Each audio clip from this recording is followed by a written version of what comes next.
I don't know if it's Morning Cannons. I don't know if it's Volos. I don't know if it's Xanathars. I just know there's a Sea Elf Cleric. Go figure. Anyway, as we had yet another interruption.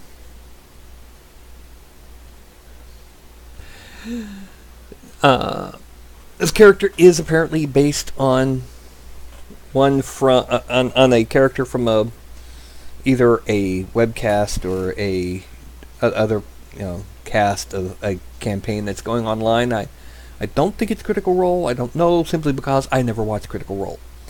But I'm not going to use that character's name because apparently she's also copying the name. But I will show the reference image she sent. She said, just turn this guy into a sea elf.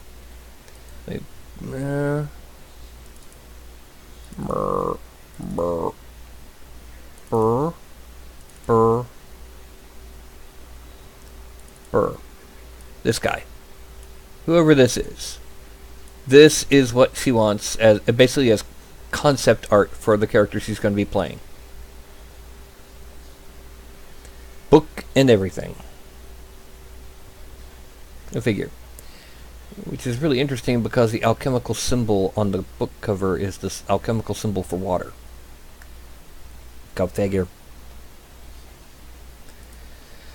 Okay, so let me go ahead. The first thing that we're going to do is we're actually going to start in 3D Studio Max.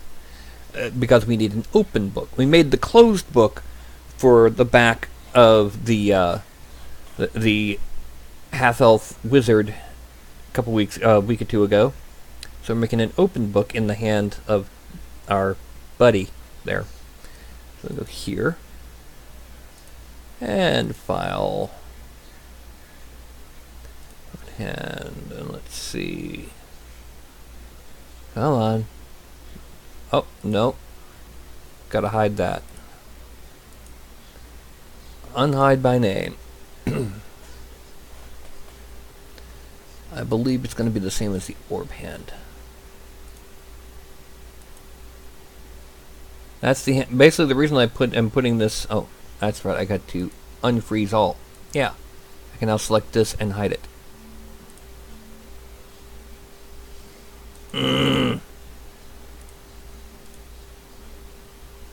There we go. Don't ask why I've got just a hand sitting here. It's weird. I'm weird. Yeah.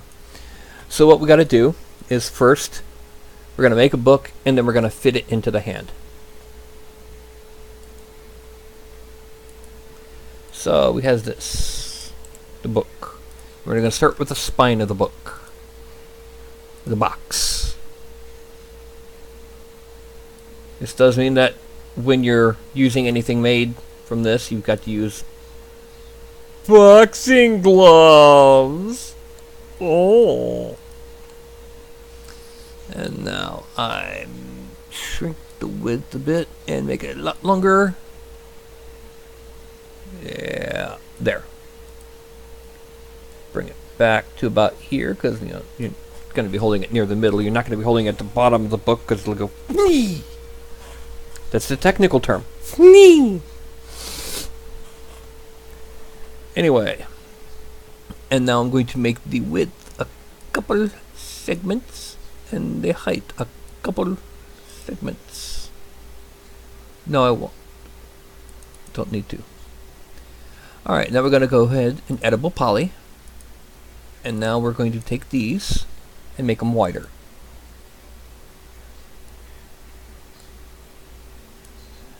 Now, I'm going to select by polygon. I'm going to select here and here, and then deselect the end caps. And I'm then going to extrude them out just a little, not 10 millimeters, not that long, just a little to about here.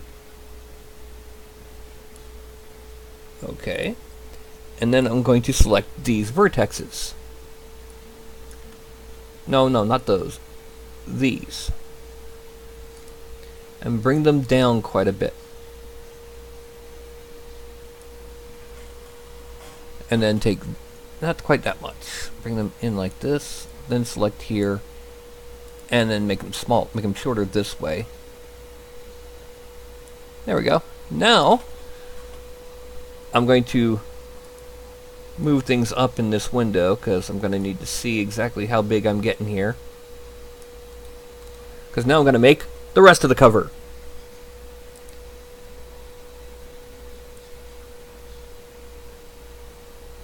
Okay, that's not enough. That's not enough. I take these, bring them up a little bit, because that's what's going to happen. Is it's now going to make them come out a little bit further to the side. Yeah, there we go. Now, if we're looking from the top, this book is nowhere near enough. Nowhere near wide enough. So we gotta make it a little bit. There, that's about right for a book. And now when we look at it, yeah, that's about right, wouldn't you say? That's a book. And then we're going to select all of these right here. And now that we're done, and connect them, 2 lines, and make them quite wide. Okay, now we're going to select here and here, and we're going to do the same. No, Ralph, no. Ralph. Ralph, no. This is what happens when you treat your cats too well. They...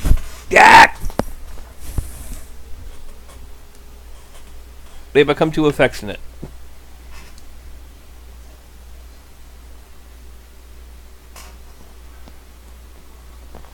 Do you mind? No. Don't do that. No. Anyway, and we're going to do the same thing here.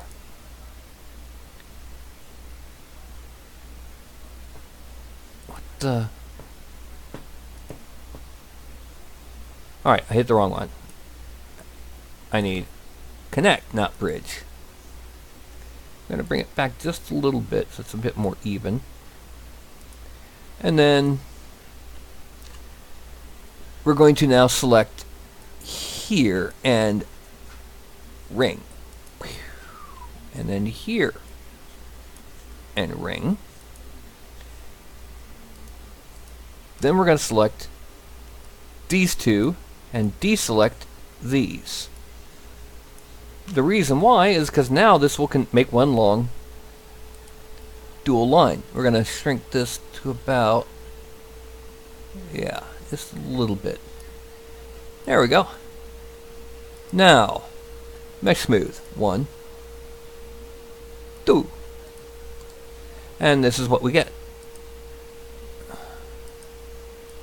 The book cover. Yay! Now we need to put the pages in.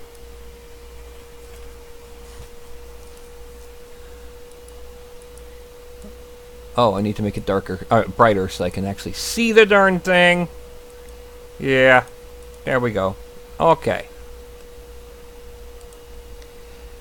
I am making a sea elf knowledge priest.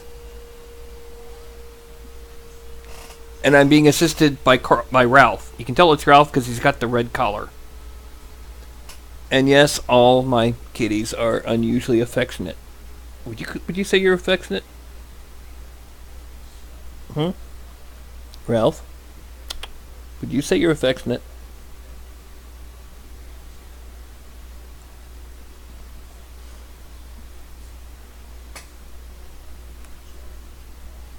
I don't know if you can hear that purr or not. No. Not. Uh-oh. There you go. Hi, Mark. And now we're going to get ready to add in another box. But this one's going to be weird. Okay. First things first, we need to remove those extra width segments. But we're going to add... yes.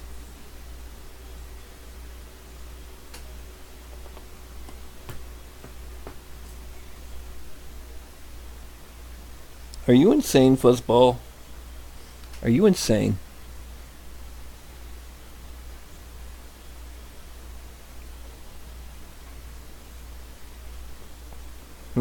Anyway, we're going to add some extra length segments.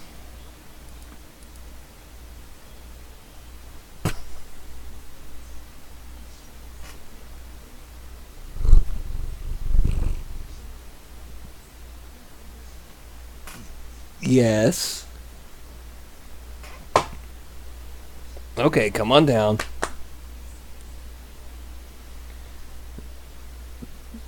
Come on down, buddy. All right. Now, let me get you on the floor. Okay, there you go, little buddy. I'll see you after the show.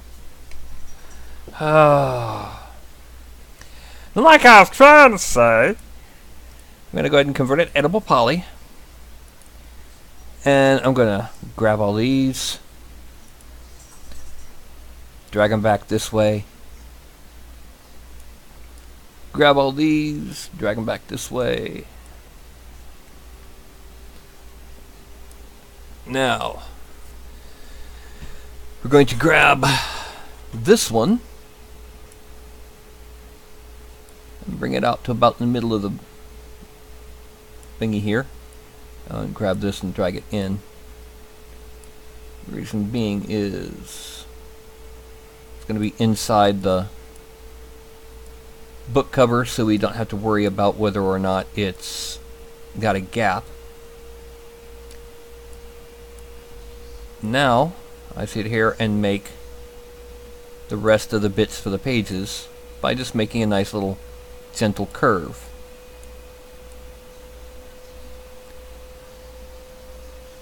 I also need to go ahead and double check on the center of this is negative 12.595. Let's make it negative 13. I'll cut that. There we go. Negative 13. Wait, no, that's too far. Negative 12.6. Yeah. So this one is negative 12.6, and this one is negative 12.6.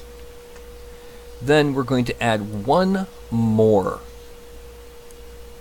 with connect. Okay, now we're going to select these edges and these edges and hit loop.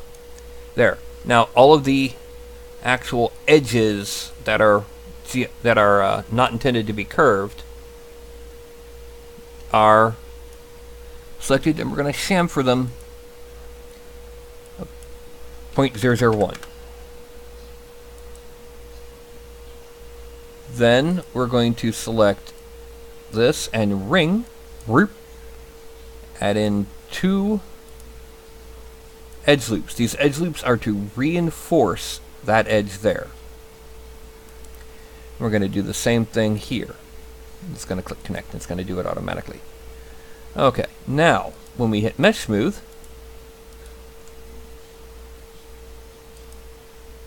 we get the inner pages for this book, which, yeah, we can actually modify how large the pages appear to be by just kind of doing that and doing this. And let's bring this one back kind of this way. Alright, now what we're going to do now is we're going to attach this one, but then we're going to select it again and detach it. Now, can anyone guess why I did this?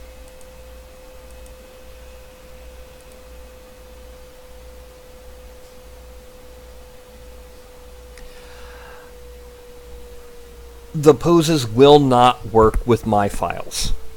Poses are based on specific geometry names and specific angles. For example, my guy is in an A pose. Most DAS files are in a T, some of the newer ones are in an A, but they have different orientations of X and Y. So you'd end up with somebody doing like this instead of this. And that's assuming that the bones are named the same.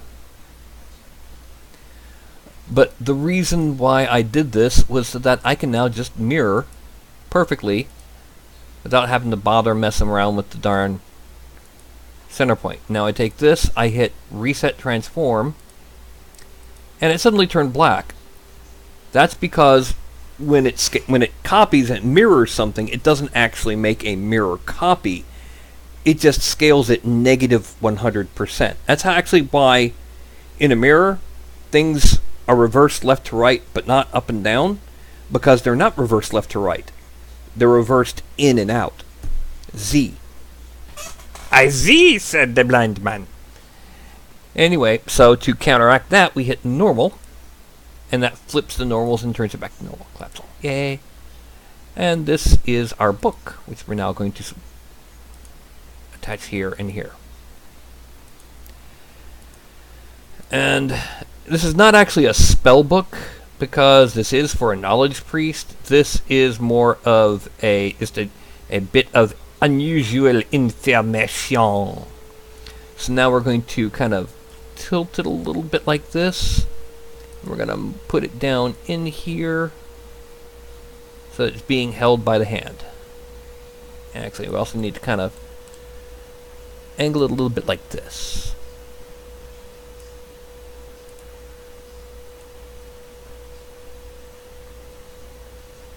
There we go. A little bit too much.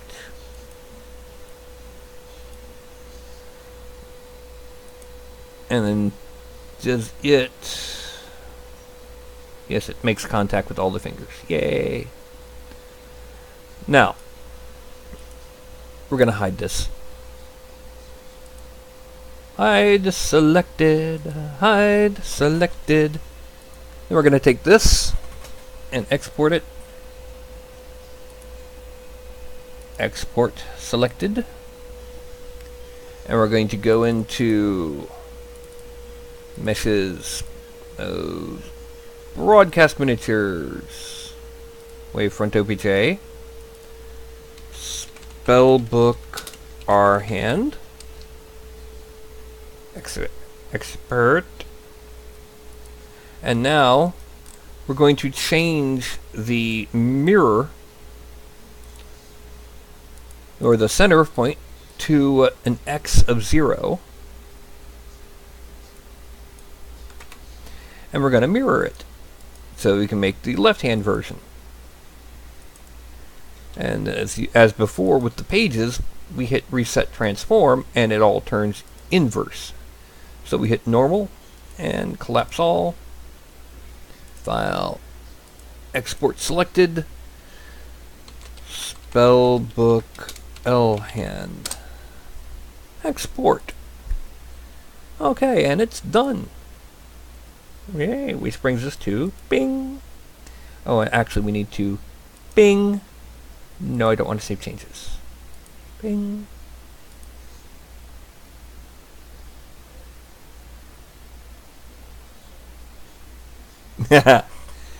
Well, here's something that you might be able to see through this tiny little window in the corner of the screen.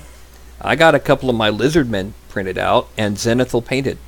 Well, partially zenithal. I painted it gray, I gave it a black wash, and dry brushed it. Then I gave it the white top-down spray. So yeah, I'm probably going to have a couple, I got a couple of them printed. I'm going to make just a couple little temple guards out of them. So anyway, we now come down to Content Library, and we load in our jointed base mail. We then are going to go ahead, File, Import, and we are going to the spellbook left hand, and we're going to parent it to the left hand.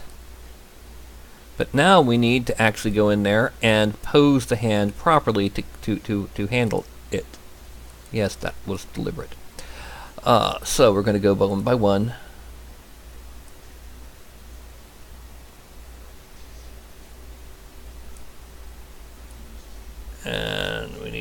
bend the thumb in.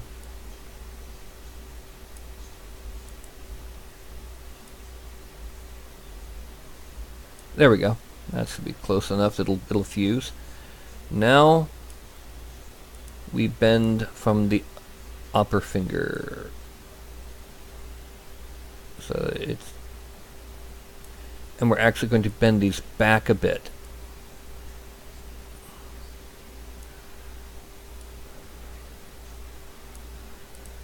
And he's holding his spellbook.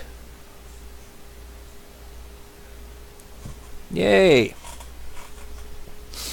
Now, unlike the picture, this particular guy, number 1, is an elf. Albeit a sea elf. And number 2 has a trident on his back.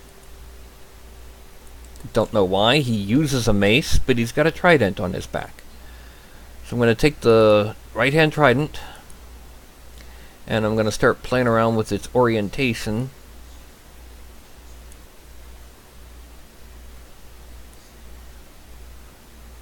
And I'm also going to shrink it a little just because. Yeah, just because. Back view. Bing. Trident.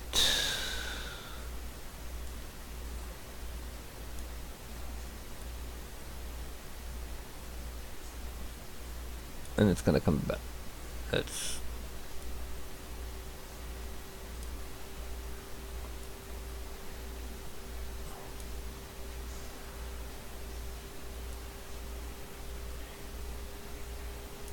And I'll X-translate a little bit more that way. And we're going to go back a bit. There we go. And then we're going to parent it to the chest, because it's technically attached to the back of the chest. And then we're going to hide it, because it's in the way. I'm also going to hide the spellbook, because it's in the way. And we're going to add the tunic bottom. Nothing to do with bikini bottom. And hello, Todd, TJ. Yay! We're making a sea elf priest. Sea elf. Alright, so we're going to hide the tunic skirt. So, actually, there's one other thing we need to add. We're going to add, with the tunic skirt visible, we're going back to props. He's got a mace. I'm going to put it on his hip.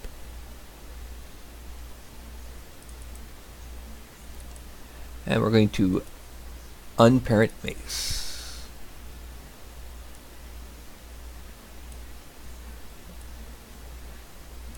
And we're also going to scale this one down.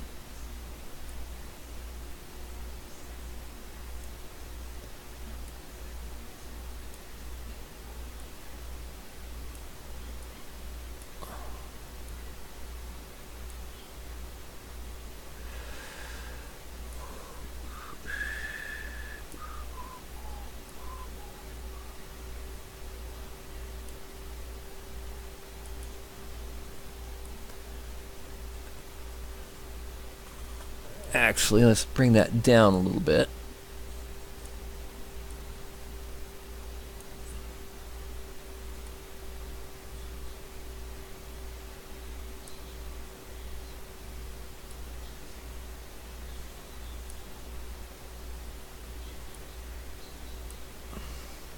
And that's about right. And now we're actually going to parent it to the right thigh. Because what's going to happen is when we bend the thigh, it's going to follow. And it's not going to end up poking through the leg. We can then later go on and tweak its apparent position in ZBrush, but yeah, you get the picture. Now we have to unpose everything about the right hand, because he's not going to be doing that. Oh, yeah, all selected. 0, 0, 0. There we go.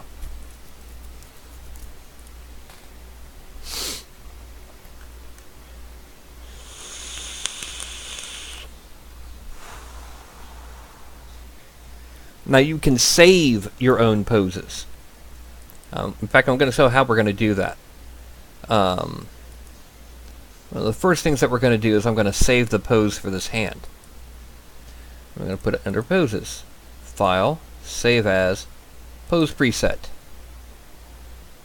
And this is going under E075 Poses.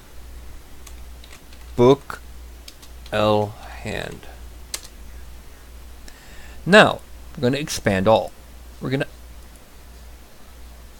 uncheck all. And then we're going to go to the left hand.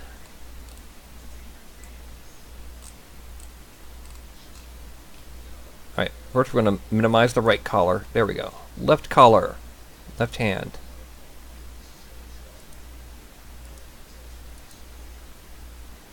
And that's going to select everything to do with the left hand.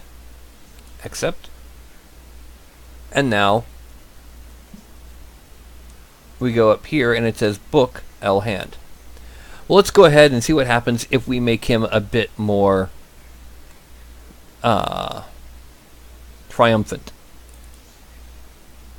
And then apply his book hand.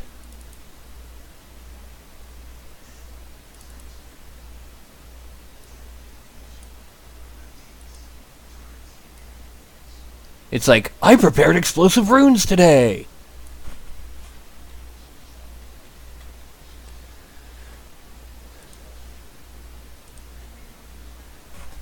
Okay, but that's how you can save and use other poses. I have a basic standing pose I've done.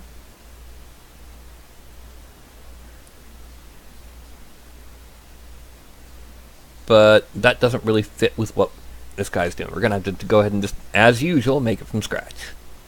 Now here's that reference image again. So what we got to do first, we're going to hide the mace and the tunic skirt so we can better select the body. Now we're going to choose the hip, and back in parameters we're going to bend it forward. Then we're going to side to side this way. Now we side to side this leg here.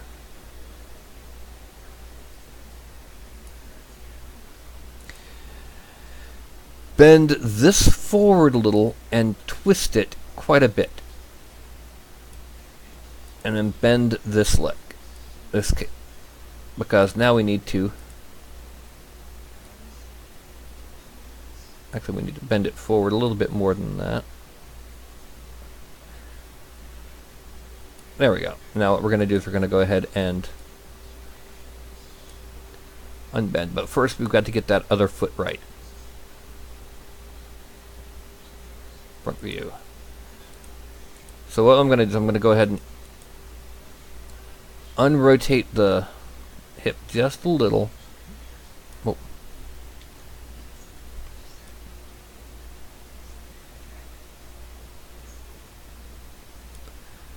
Now I'm going to go to this foot and I'm going to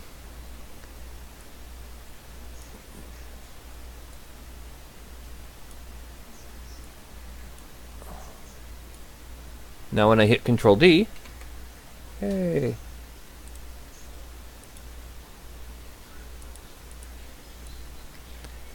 so now I've got to bend the torso so that he's on balance. As you can see, his torso is going backwards with his chest kind of then sunken back. So we're going to bend that even more back a little, and even more side to side. And in fact, we're going to select both the abdomen and the chest and twist it kind of that way. Then we're going to bend the chest forward. And we're still off balance a bit, so what we're going to do, we're going to pin both feet on both translation and rotation.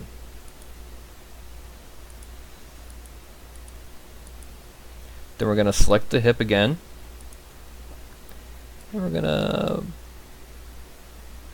bring it over a bit.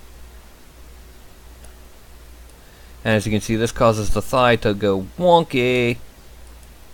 So, we undo. Whoa. Yeah.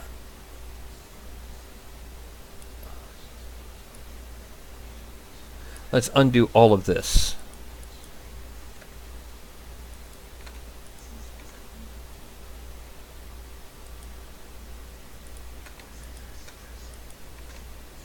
Okay, and then we're going to unpin everything. And we're going to select the entire thing there, and you're just going to 0, 0, 0. And we're going to undo translate. Okay, now we're going to select this thigh. We're going to twist it. We're going to bend and only bend the calf. Bring this forward and twist it some more. And then bend this back a bit more. And bend the foot.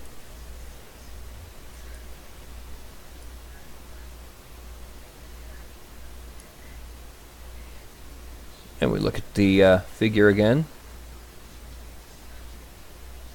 And actually we need to bring that foot over a bit more because his legs are closed in this. So we grab this and we're going to select from the bottom view and select that foot and bring it over. And now we have to bend this out again and untwist it.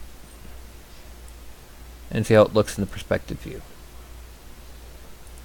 Okay, so let's over some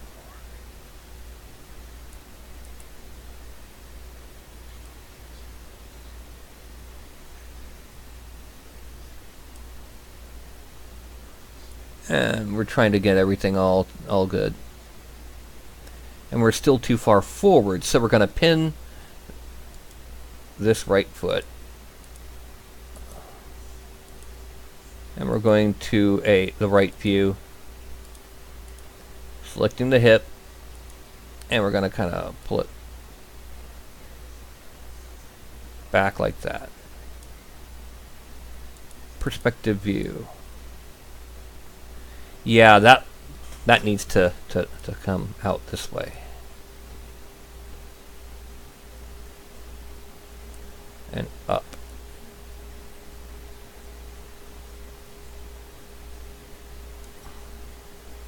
And then over and back a bit, just a bit.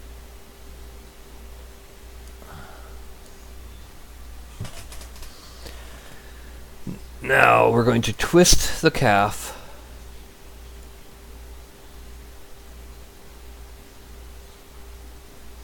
to there, and we're going to unbend it a little. Oh, we need no side to side on the calf. That's bad. Need more twisting on the thigh. Your knee cannot bend side to side. Therefore, bending side to side is bad.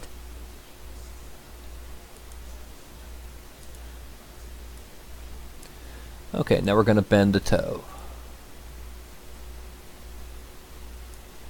Hit Control D, and he drops to the ground. Yay. Perspective view. Now notice that even though he's just standing, he's not actually... I need to do one thing.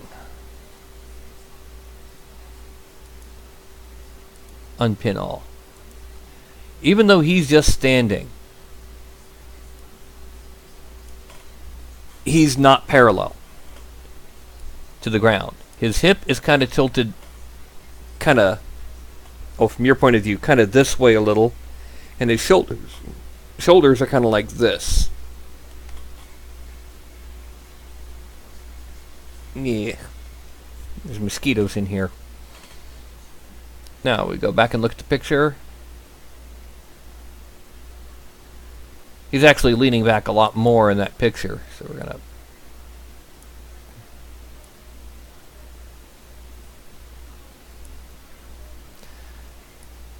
now we're gonna open the book, so to speak, just to make sure that we're getting this posed right.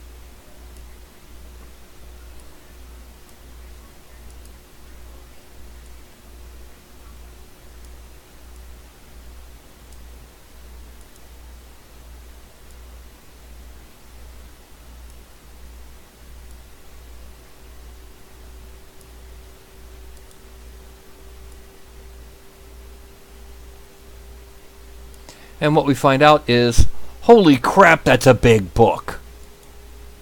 So, we're going to shrink it.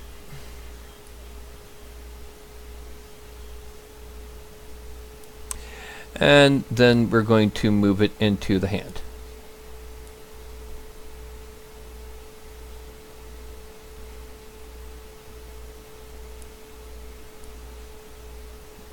Yeah, holy crap, that was a big book. His book is not that close to his face in this picture. Well, it almost is.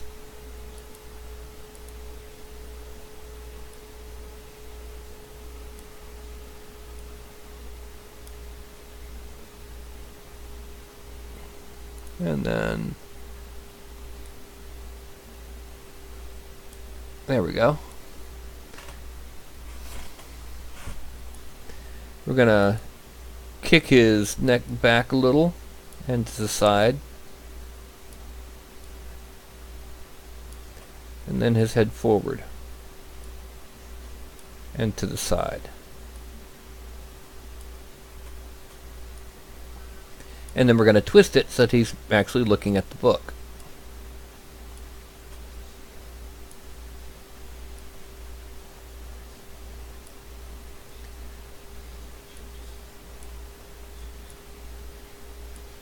And so that we can see what it all looks like with everything else in place.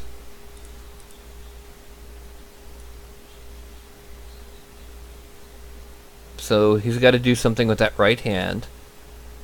Now in this picture, he's casting a spell from whatever he's reading in this book. But again, she's not a wizard, or he's not a wizard, so I'm going to grab that arm, side to side forward, grab the collar, twist, side to side forward, bend a bit lower, bend the forearm, twist, and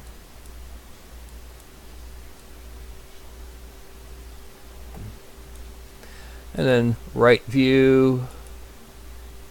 I'm going to grab him, I'm just going to pull it out a bit.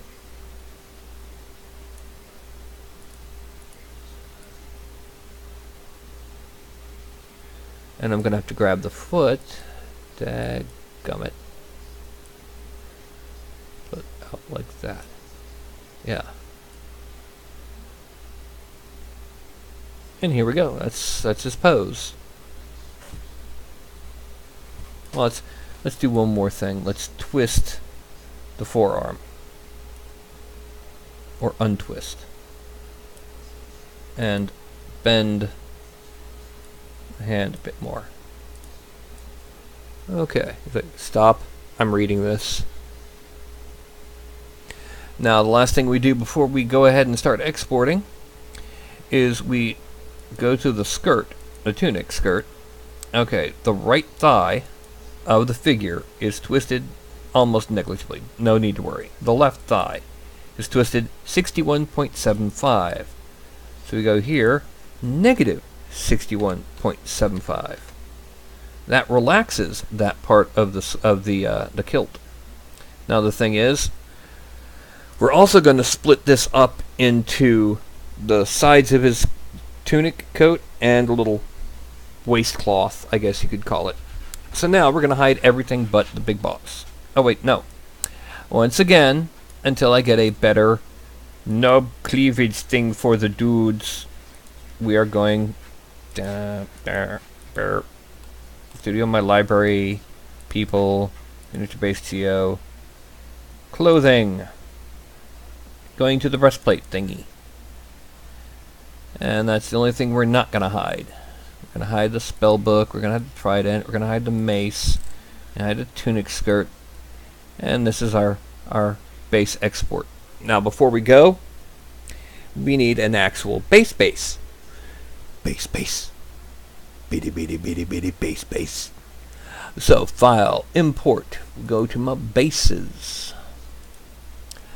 And he's a Sea Elf Knowledge Priest on Cobblestone.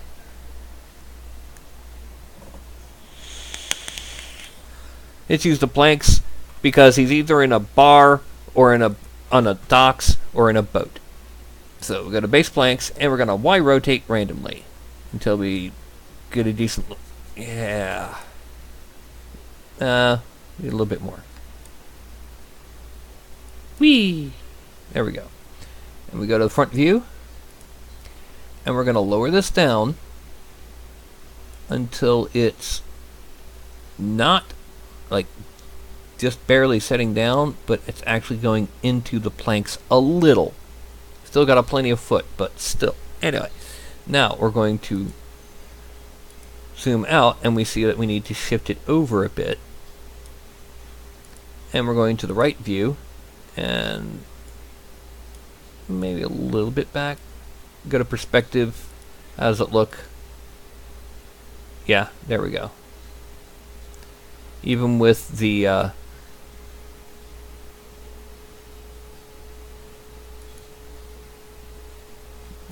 where it is, there it is. Even with the trident on the back, yeah. So now we go ahead and we hide it again, and we hide the base. Hide the base, and then what the heck? There we go. Now I'm actually going to close the mouth a little because we kind of need to.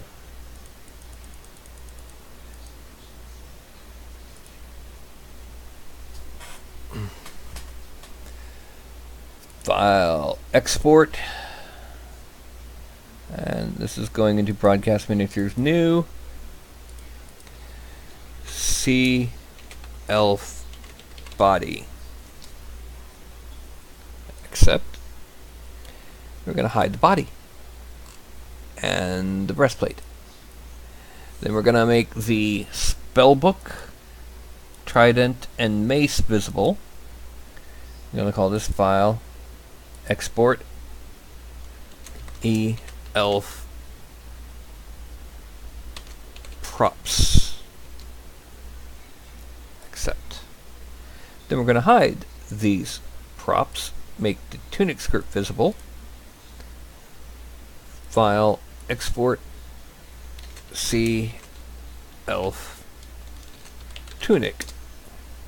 Accept. Hide it. Oh. Hide it and make the base visible. And file, export, Sea Elf base. Because it's all about that base. Yeah, it's all about that base. I had to say it. Anyway, let's go ahead. Oh, snarl. See, whenever you open up ZBrush, first of all, it didn't load in the way I wanted it to. I forgot to check it. And second of all, I forgot to turn off this daggum light box thing that always starts. Yeah. Anyway, import. And we're going to broadcast miniatures, new, Sea Elf body. It loads, we draw it in, and we hit edit.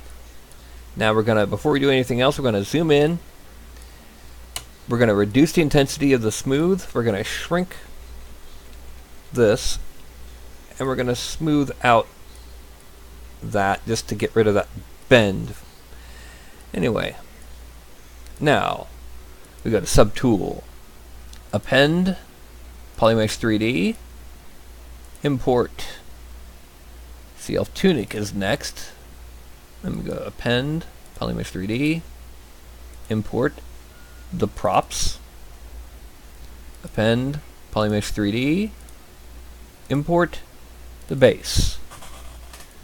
And there is the start of our little buddy. Now we're going to go ahead, we're going to use the move tool.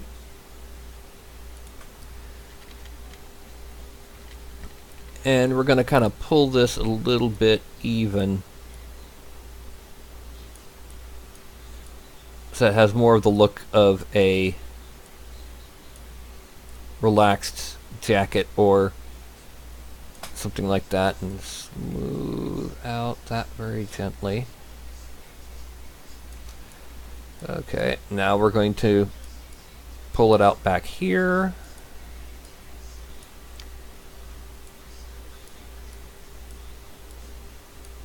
And then make it bigger, bigger, and pull it down. Now we're going to pull it out a little bit here, and a little bit here, because it's going to otherwise mess up. And then we're going to pull it, going to shrink the mouse, and we're going to start working on where it meets the body. We're going to pull this out entirely from the butt, just simply because I don't want to mess with that. And pull it out here a little bit up high. Now we're going to shrink the mouse and start pulling things in, like down, up, down here.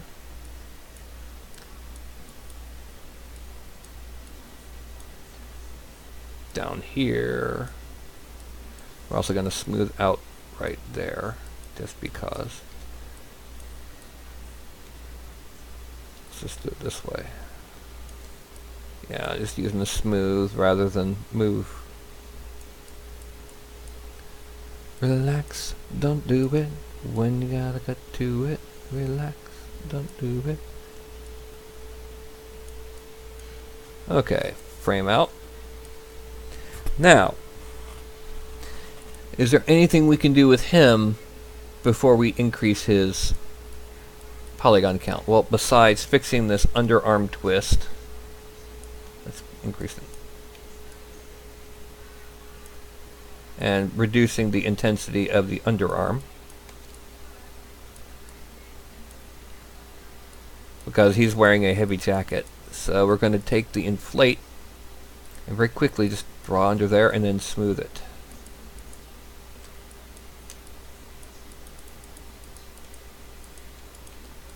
There. Now we're going to subdivide it a couple times until it's around 1.5 million. Delete lower. Select the tunic and subdivide it a couple times until it's about a couple 100,000, yeah. Then we're going to merge down.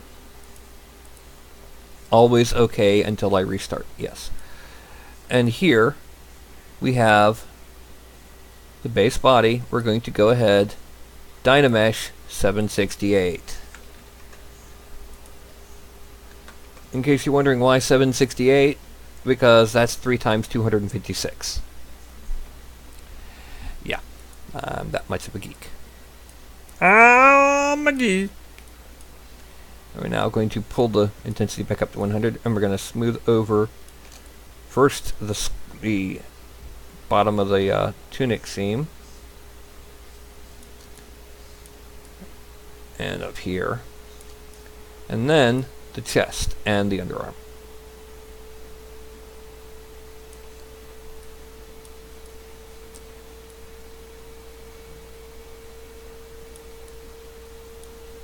Now, right here, we're going to do a repeated smooth just to kind of blend this in a bit more.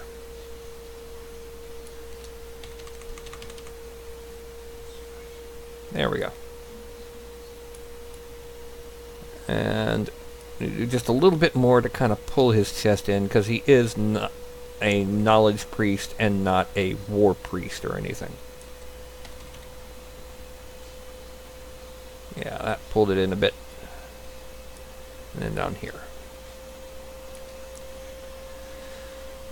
Now the next thing we're going to do is we're going to affect those ears. With the move tool, and shrinking it a bit, and increasing its focal length just a bit. We're going to grab the tip and pull it out. We're going to grab here and pull it out. We're going to grab here and pull it out.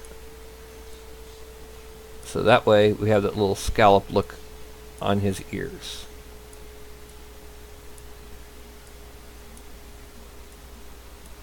Because sometimes they have scalloped ears, sometimes they don't. I think it looks more sea elf, more blatantly sea elf, if they have the scalloped ears.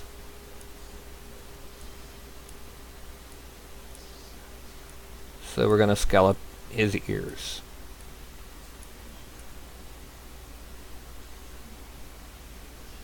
There we go.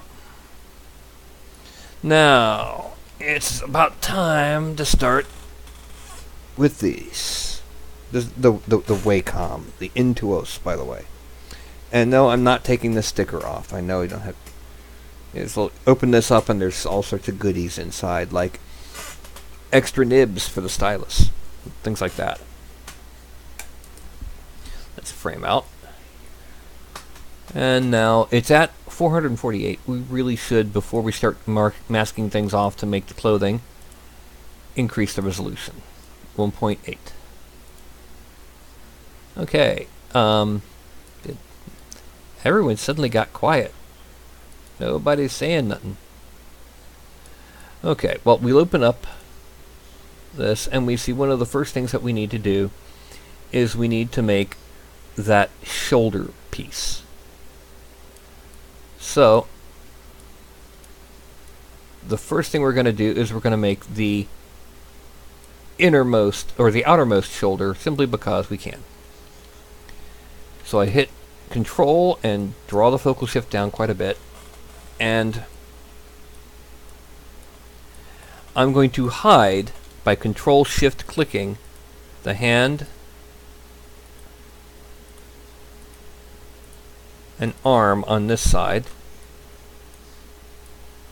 and the hand and arm on this side. Just to make it easy. Oh, and let's hide the chin and head and brows. Make it easier to select this path. Okay. Now, comes from here straight down to here, over a little, and then out. From here straight down to here, over a little, out. And then we're going to just cut off the bottom to give us some nice sharp edges to our selection. We're also going to cut off this, because that's a bit too much on the selection. And we're going to go from here to there. And right here, we're going to deselect that. Then we're going to come around on the back of the neck right here.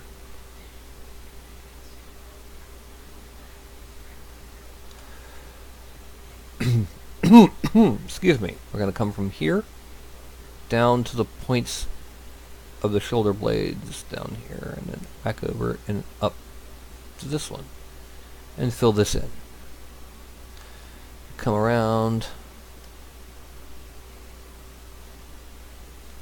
Actually, is that low enough? No, it's not quite low enough. We need it more into the mid-pectoral rather than the top of the pectoral. So bring it down here.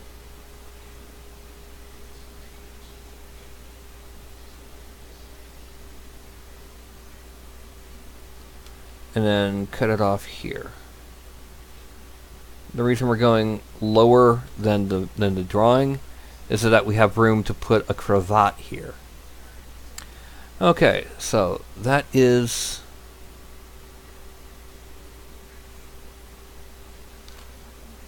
our, oh no, I gotta clean up this side too. Outermost layer. All we're going to do is we're going to lift up over, so we're not going to try and get too far away from the body here. And we go to Subtool, and we're going to extract this at 0.03. 0.03. That should be thick enough. Extract. Accept. Draw. Select him. Undraw. And then on this sucker, oh, looky there. I had something selected that didn't need to be, so we're going to select that. We're going to split masked parts. Then we're going to take the masked part and delete it. And that's a relatively easy way to get rid of those unwanted bits and pieces that may show up. Now, he's got a collar coming up from that chest piece. So what we're going to do is we're going to first dynamesh it at 256. We want a nice sharp edge. And then we're going to divide it a couple times until it's, yeah, about 400. That's a lot, but I know. And we're going to shrink this a little, and we're going to draw on right along the outer edge where our collar will be. We're going to come back in and erase beyond the edge.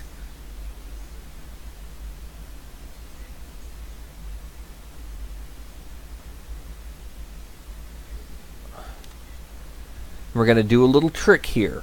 So I'm going to ask y'all to be very, very careful if you ever try this. This is a trick. It's taking advantage of weirdisms in the program to accomplish something that would be a bit more difficult. Not very, but a bit more difficult otherwise.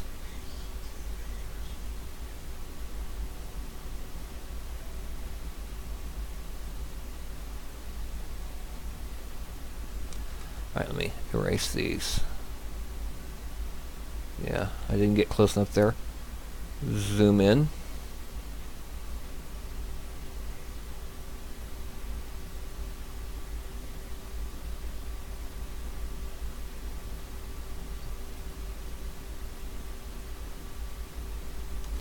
And once again, erase this, shrink this, and erase the inner edge here.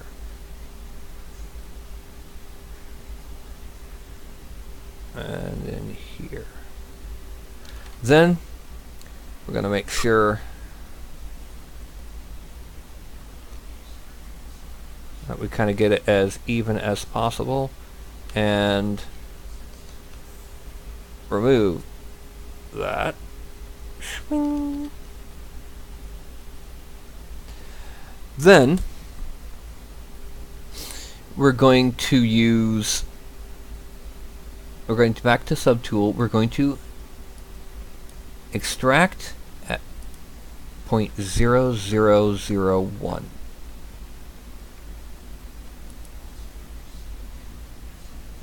Accept. Now we go to masking. And we invert the masking. We go to deformation. And we offset by Y. First, let's get it into position where it will be. First Y quite a bit. Then X just a little.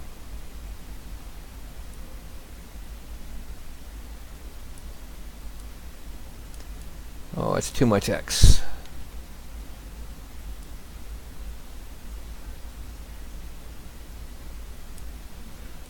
I know, let's go ahead and use the move tool with the brush, draw size humongous and the focal shift humongous. It is humongous! Flip back to here.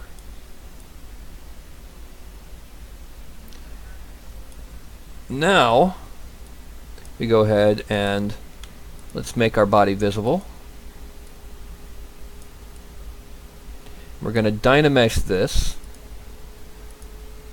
at 128 and subdivide it a couple times. No. We're going to dynamesh it at 256. No. We're gonna Z remesh it.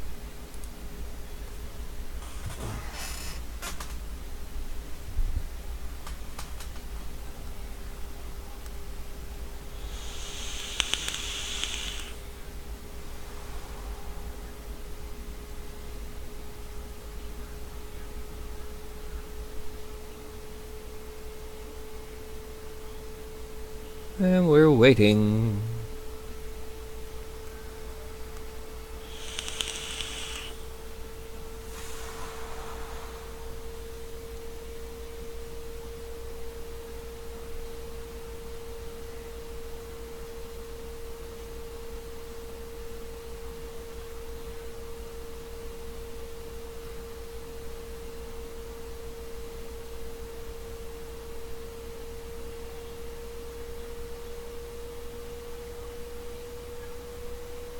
No, no, no, no, no. Don't have frozen.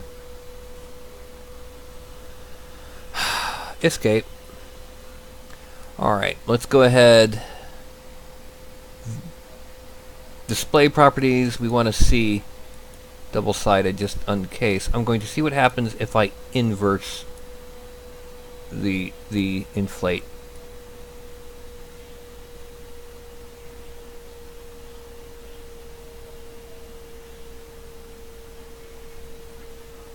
Okay. Now, geometry, we're going to subdivide it. And then we're going to dynamesh it.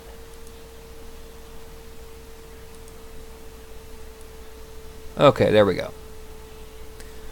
And then we're going to come back around and sharpen the edge of this after we subdivide it a couple times. We're also going to lower it just a little. Deformation. Why?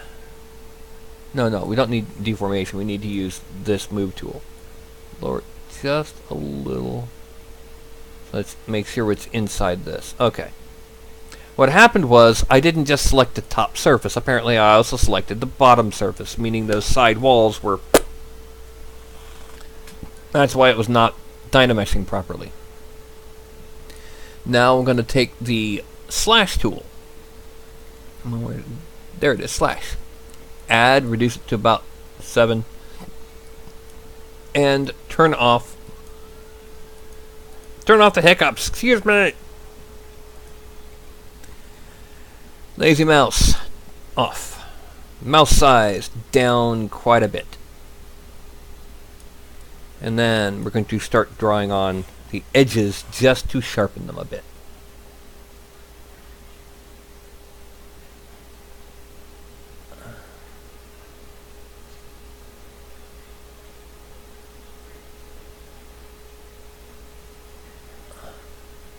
Okay, see, it's evening out that slope that was in the edge on top of that.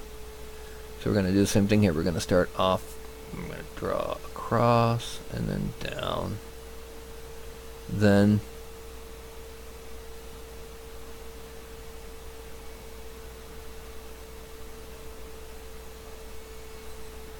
and we have our nice sharp edge on our collar. That's looking good. Let's frame it again.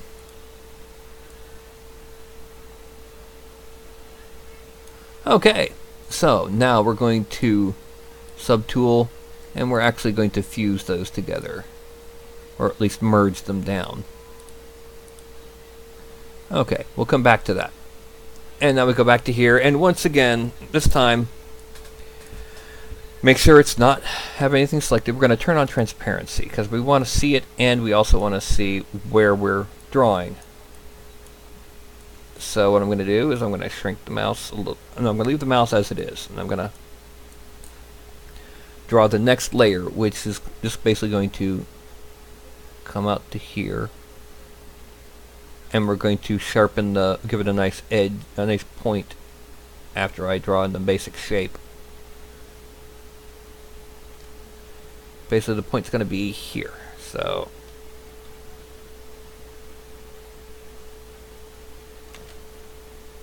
and then here.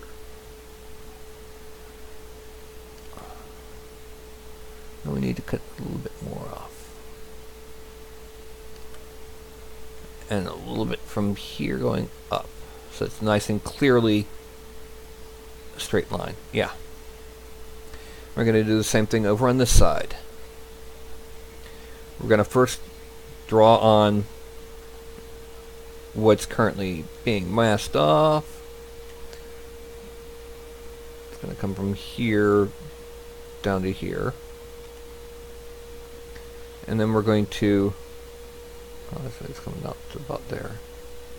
We're going to cut. Let's shrink it when we do this. We're going to cut from here to there. And then assuming this is our cut point, we're going to cut from here to there.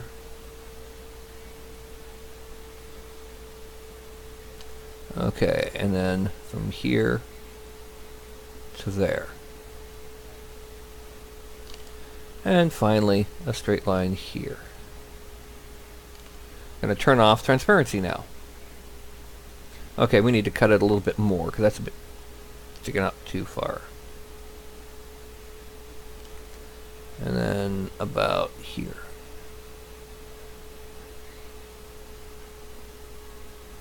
There we go. And now we're going to extract this 0.02. We're going to accept it. Draw. Select him and draw. Go up to here and we're going to Dynamesh 256 and give it a couple subdivisions. Now we're going back to our collar here. We're going to use our move tool. Make the move tool a bit bigger and reduce the focus shift back to 0. And we're going to lift them up over where it's on top of this inner part of the collar. Just a bit to give it more of a peaked and more of a broad-shouldered look. The fake broad-shouldered look that you see on a lot of people in the 70s. All of them in the 80s with the shoulder pads. Okay. Now, we're going back to him. We're going to hide this. And we're going to turn on transparency. And we're going to do the same thing again, but going a little bit further out and with a smaller brush. Yeah.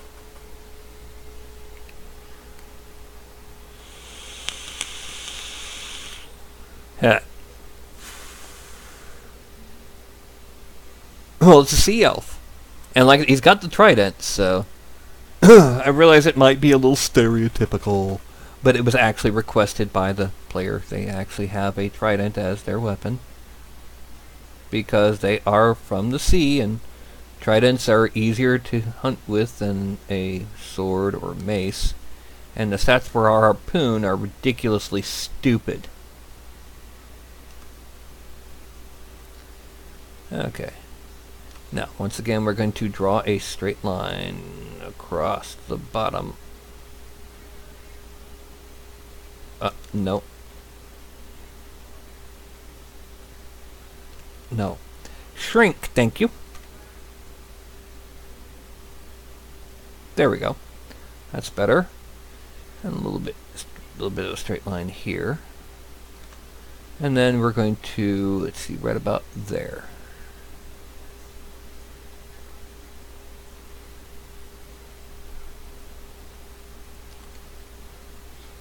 And let's cut this a little bit more.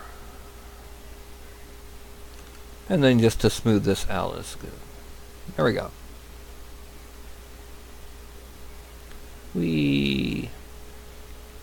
I'm trying to convince them that we should have a night other than the standard game night where we all get together and paint our figures.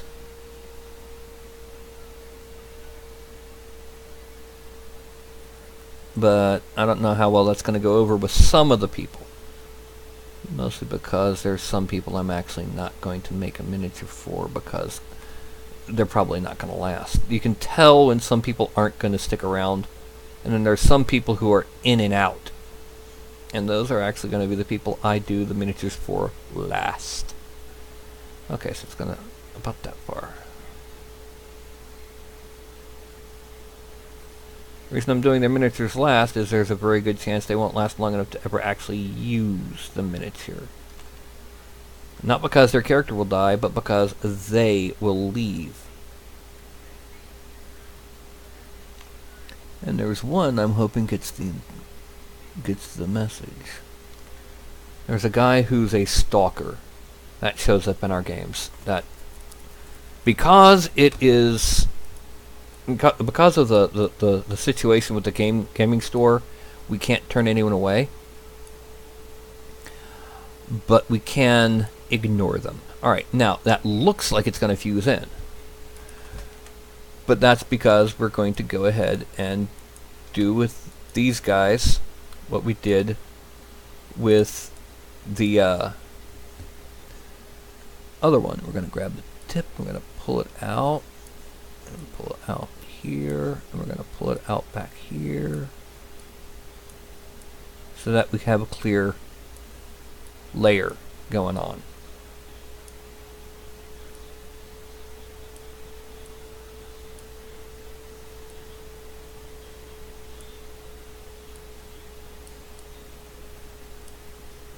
Okay, we're going to pull it out this way. Now let's turn off transparency, and I need to pull this out just a bit more. Let's shrink the mouse so we have less of a curve on this.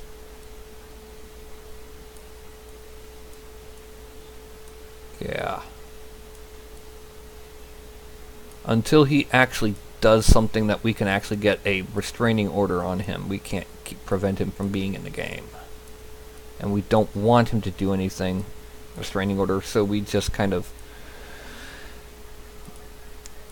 shun him. We don't really deal with him. The party healer won't heal him, hoping he gets the message. Okay, that's his little shoulder mantle. Soda.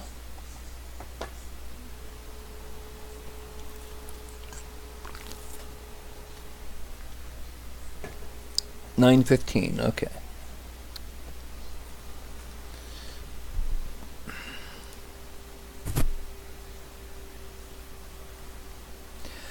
Our group is actually pretty large, mostly because we can't turn anyone away.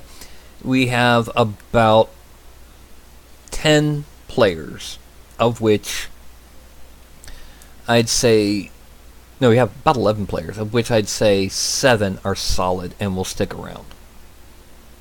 Maybe 8. Well, that's the thing. He's not he hasn't done anything that is a problem. We don't want to worry about it, because he's probably going to. There we go. Got the mantle all together. Alright, now, next in our little picture, like I said, we're going to make it similar but not identical. We're going to put his sash on. Now, he's got a pretty broad sash. It's almost a cummerbund. So we're not going to shrink this much. And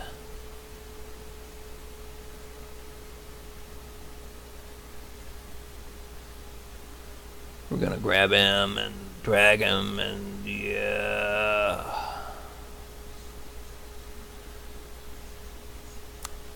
On the positive side, everyone else in our group is a very likable, sociable individual. Even the people who aren't probably going to stick around.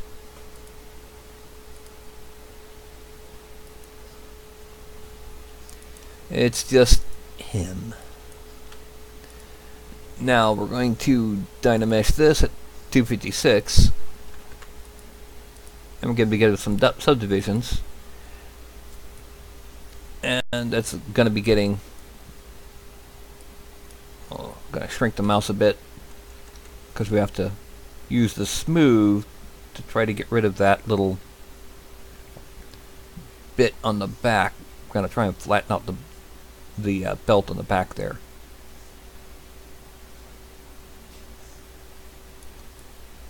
Okay, that's much better. Now we'll bring those subdivisions back on and delete lower. Now, we've got to add in down here basically a seam on him without actually adding in a layer. So we're going to start off with using slash sub deeper, and we're going to draw simply right across. Well, let's turn on transparent. I said turn on, not flash it. Yeah, I'm going to draw right across here.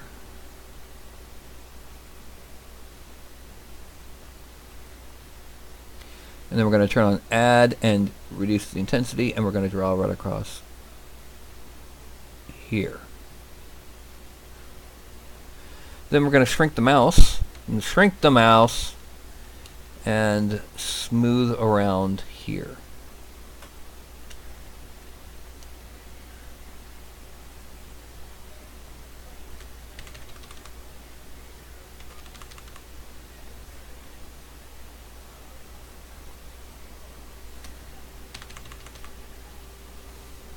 Turn off transparency, and yeah, we gotta.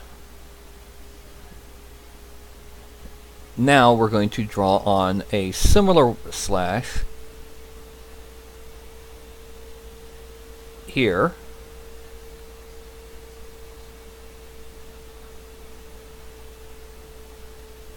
No.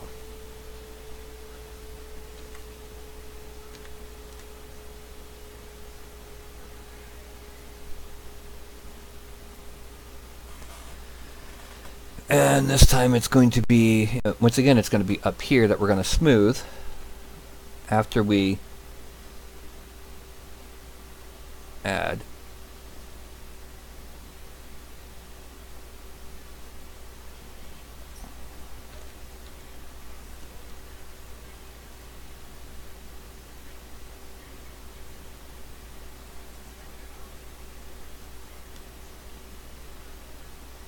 Okay, so that'll be 1, 2, 3, 4, 5, 6, 7, 8, 9, 10. And we're going to hit it one more time, because this is going to become our cravat. We're going to use the clay buildup tool. I'm just going to kind of build up. That's too small and too intense.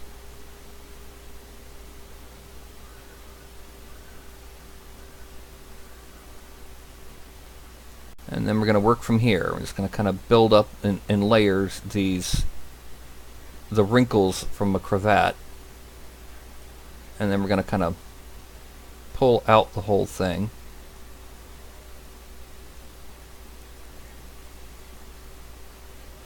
And the clay tool is a weird one.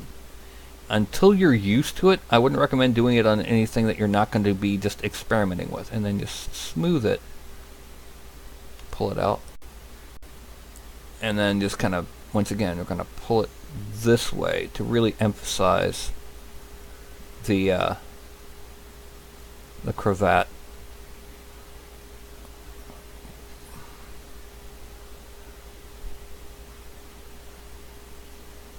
And we're going to smooth it again.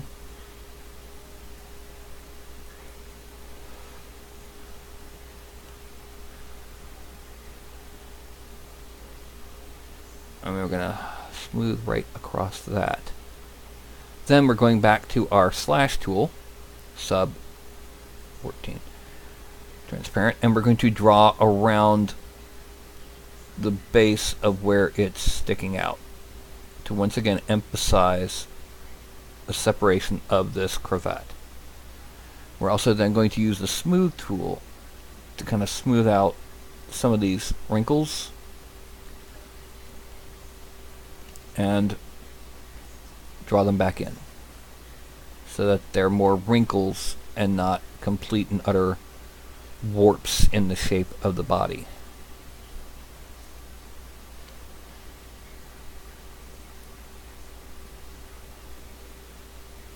Now the next thing we're going to do is we're going to add in our little seam here. Now what we're going to do with that, we're going to do it the old-fashioned way. We're going to start from under here, and we're going to draw on that. And we're going to deselect here.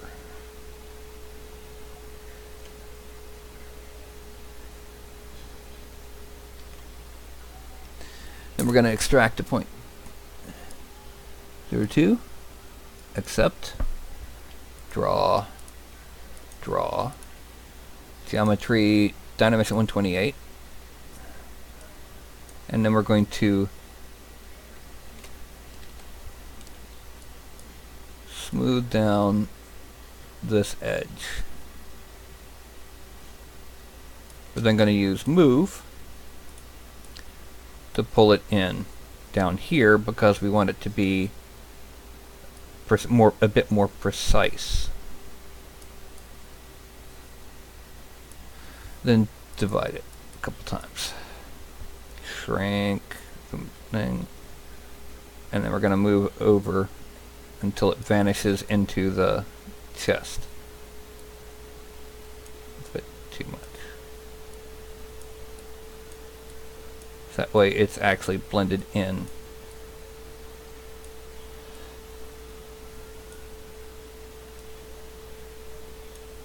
Okay, and then we're going to pull up that slash tool again, add at about a 6. No, 5 will do. I'm just going to make sure that we sharpen the edge here. And then we're going to hit it a couple times just to make sure it stays sharp. Frame out. Like I said, that's going to blend in when we merge it all together. We go back up to our subtool, and we're going to do the same thing this time for the side pieces that come down. And then we're going to detail from there. 1, 2, 3, 4, 5.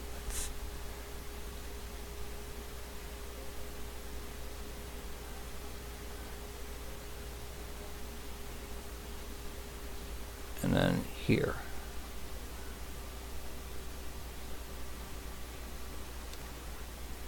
And then we're going to shrink the mouse, and we're going to deselect here.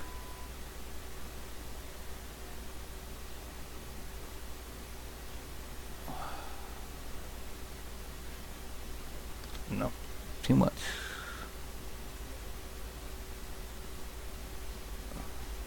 Because we don't want that to extrude out. Now, we're going to extrude this at 0.01.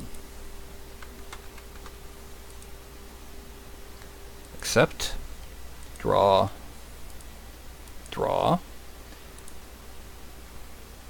Oh, wrong thing selected there. Geometry Dynamesh of 256. Dynamesh. And then let's make this pass just down the edge. And the same thing here.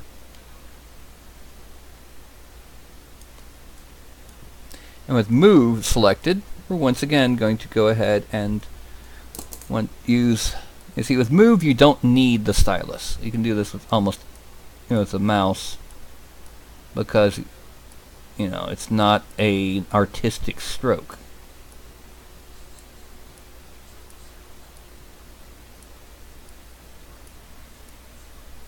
And then just a very faint pass over just to get rid of the warps. And the same thing over here. We're going to pull them to the side. Actually, we're going to have to turn a little bit more.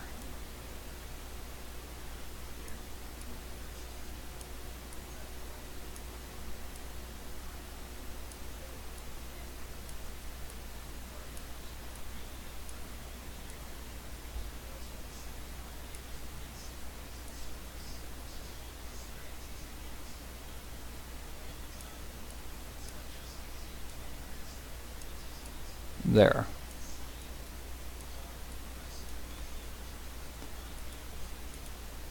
Now we're going to subdivide it.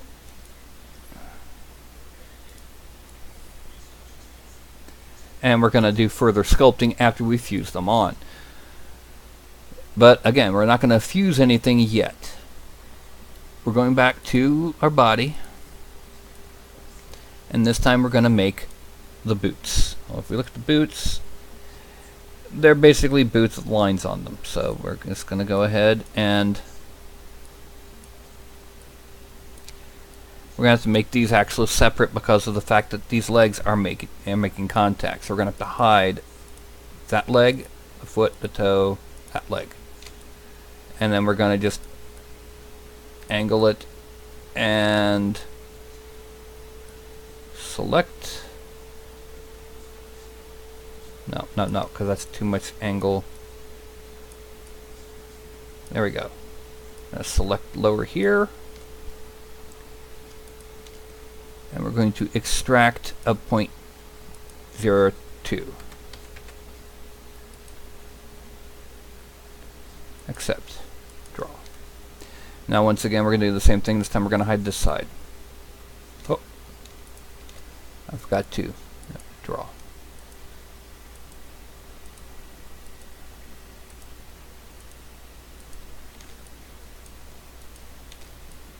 Okay, so now we're going to pull it close to upright and draw here, and then unselect here,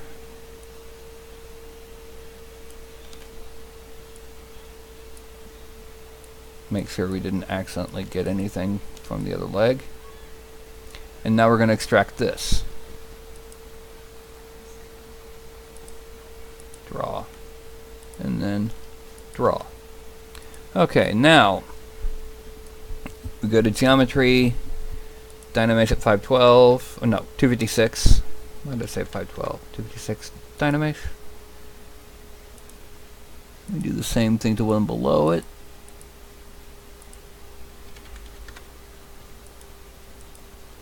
And now we're going to make this a bigger mouse and smooth the bottom of it.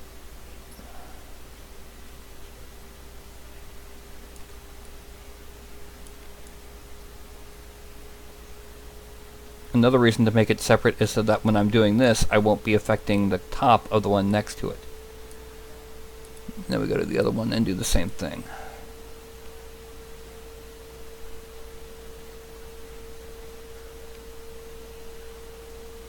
Okay, that's good.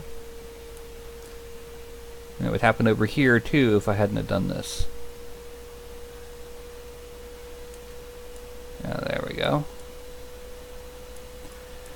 Now we're going to frame out. Now we're going to merge down to keep the boots together. And we're going to subdivide it a couple times. But that's it.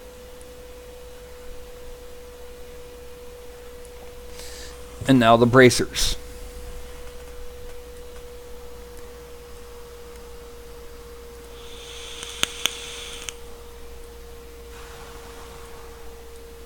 Now looking at this bracer here, it's pretty much cloth that goes up to the back of the hand, it looks like. It's almost like it's less of a bracer and more of a cuff.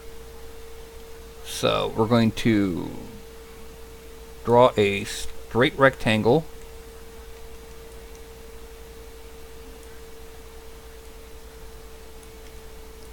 And then it's not quite enough. It needs to go close,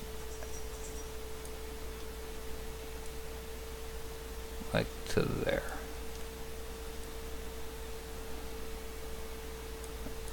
And we're going to do something similar over on the other side. Now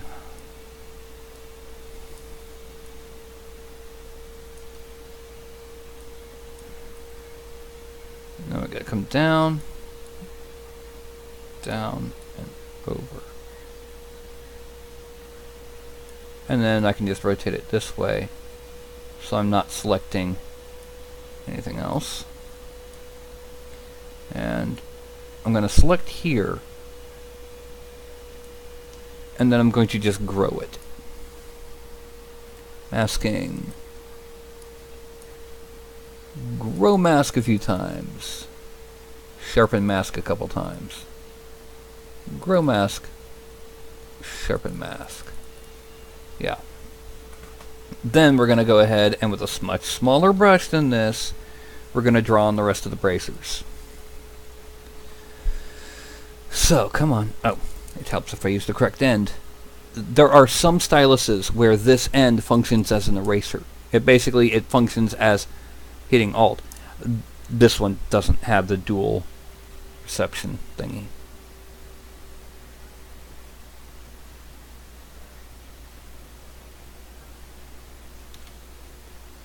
Okay, and then just gonna connect here. Bring it around here and here. And then we're going to kind of hit Alt and kind of erase that because we want to sharpen a little bit on the back of the hand. There we go. It's going to be a lot easier with this hand simply because so much of it was already selected to begin with. And we're just going to come down as a straight line and then come down this way. Now the reason we came down as a straight line is so that we don't have to worry about, you know, we've got an excess there on the back of the hand now, so that we can draw our line to sharpen this a lot easier. And I didn't do it right. Yay, I said it was going to be a lot easier and I still screwed it up. Yay! And then I'm going to come down like that.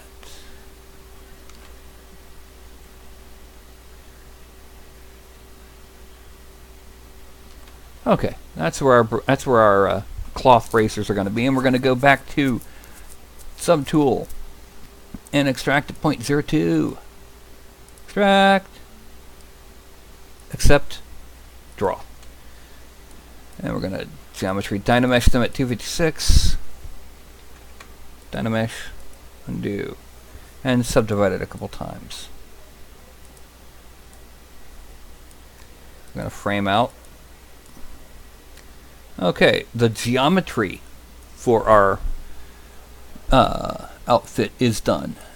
But what we need to do now is we need to take a couple of these bits and pieces and merge them in with the base thing so we can clear it out. Merge. Down. Down. Doobie down, down, down, down, down. Dynamesh is next. 768.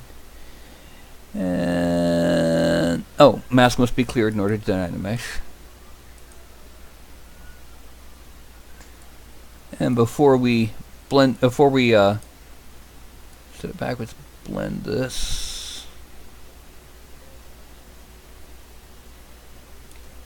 Oh, Telfify, yeah.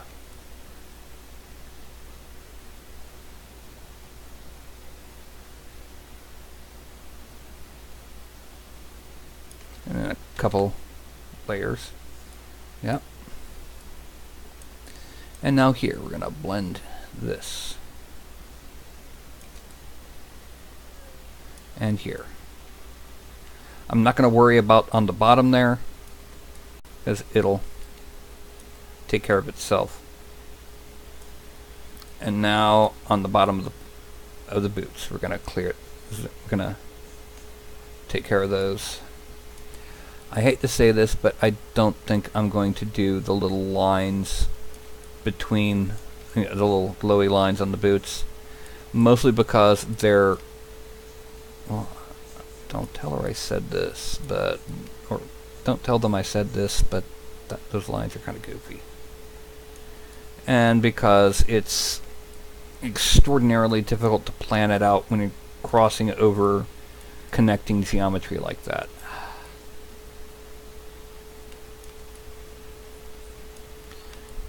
And in here.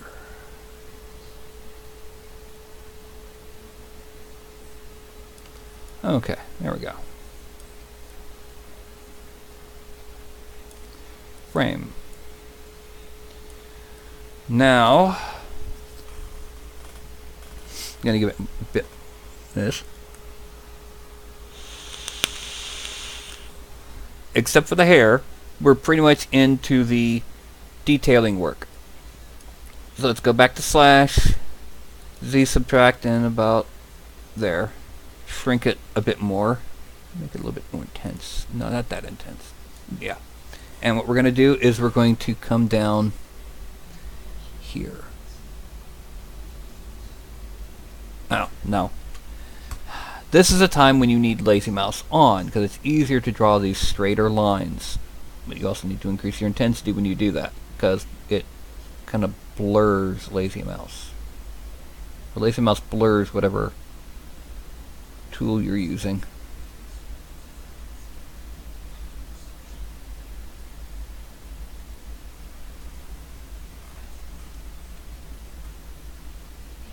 And then here.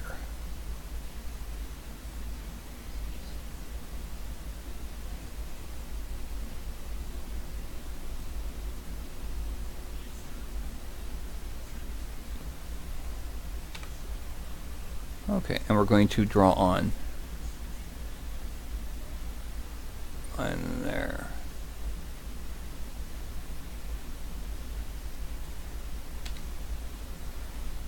And then we're going to shrink the mouse and start blurring this, or smoothing this out.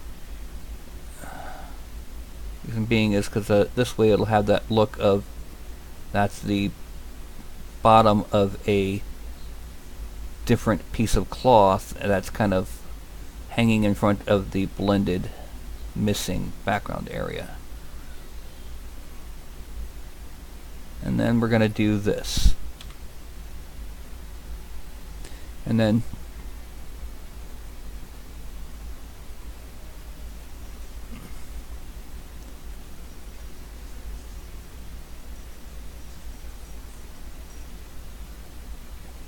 basically we're just going to do one more time,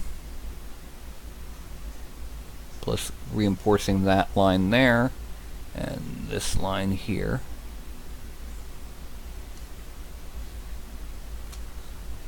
I'm going to shrink the mouse.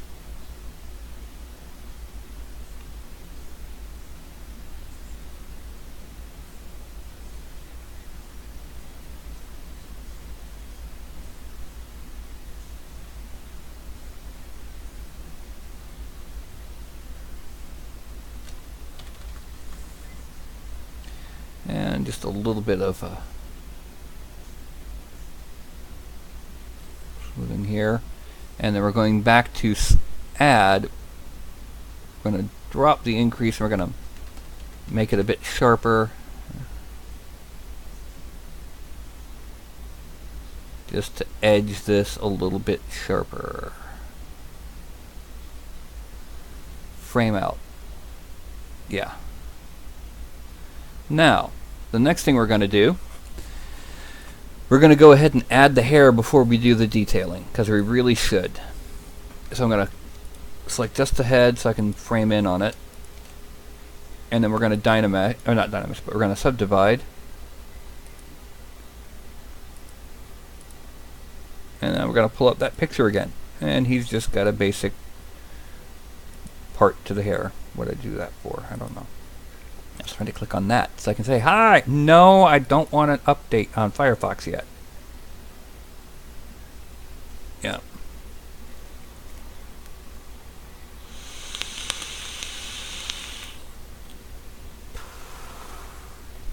Some of the tools are extraordinarily use-specific, as in they would only be used for specific things. But the thing is, they're common enough in game and movie production that they made them standard tools. Like, there's one tool I will never use on a miniature, and that's fiber mesh hair, because it comes out as zero size strands that are like just a single plane.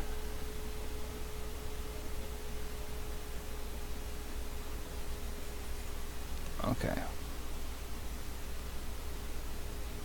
And then we're going to pull it in the back.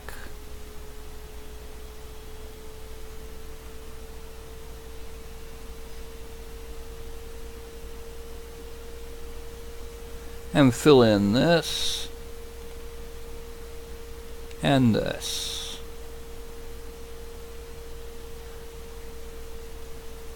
Make sure I've got the whole thing.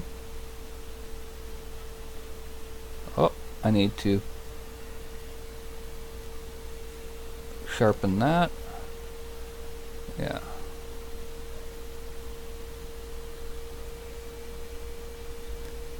Then we're going to extract it at 0.2.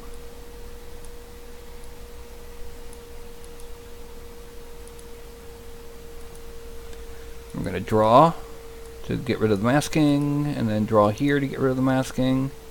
I'm going to have to come back in and sharpen those spatial features before we do anything else. And now we're going to geometry at 128. With that shrunk down a bit, and the mouse made a little bit. Yeah. I dropped it. Just gotta very carefully just start blending in these edges. Anything else we need sharpen, we can always come back in and sharpen with the slash tools. This is just to basically knock an edge off. Okay, now we're going to subdivide it a couple times. Yeah. Lower. And now we move over to not slash. We're moving over to standard. And we're turning off the lazy mouse and we're reducing it. Oh, it's already at 7. So we're going to shrink it though. And what we're going to do is we're going to go ahead and add in a couple areas of significantly increased. And yeah.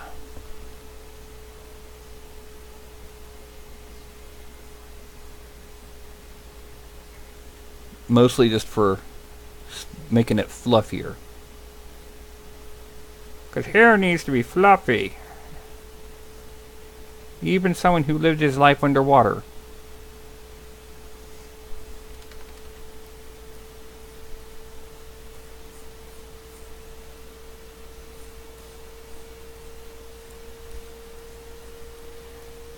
You can already see the shape is there now. And now we're going to go back to slash. And we're going to start with the sub. And shrink this a bit. And the first thing we're doing is we're coming along down here. Coming hard. Oh. I'm going to come up this way. And then we're going to start just drawing in blocks.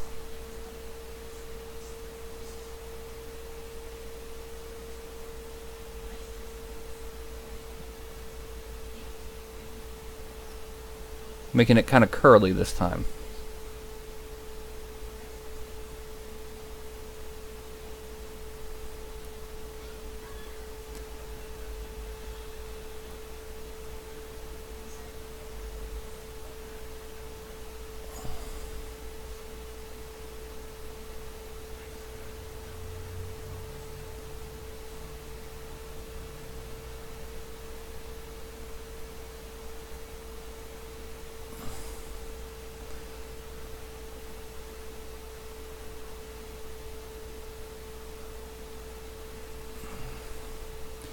And then we're going to come down like that. There.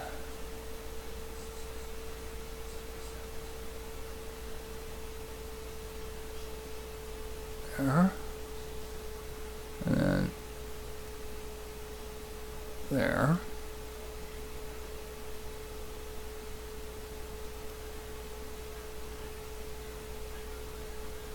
And then just a line in here. And a line that's coming out of nowhere in here. And a line here. Now, let me go ahead and... Yeah, it's looking pretty good. It's looking about like how she wanted it. Or how they wanted it. Let's frame again. Zoom out. We're going back to add and dropping it down to about 9. Or 8 will do. And we're going to just sharpen these locks.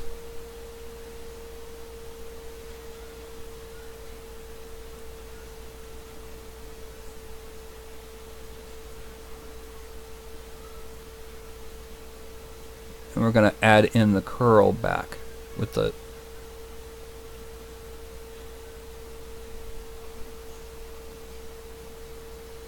This is actually the first time I've tried making it look like kind of curly hair.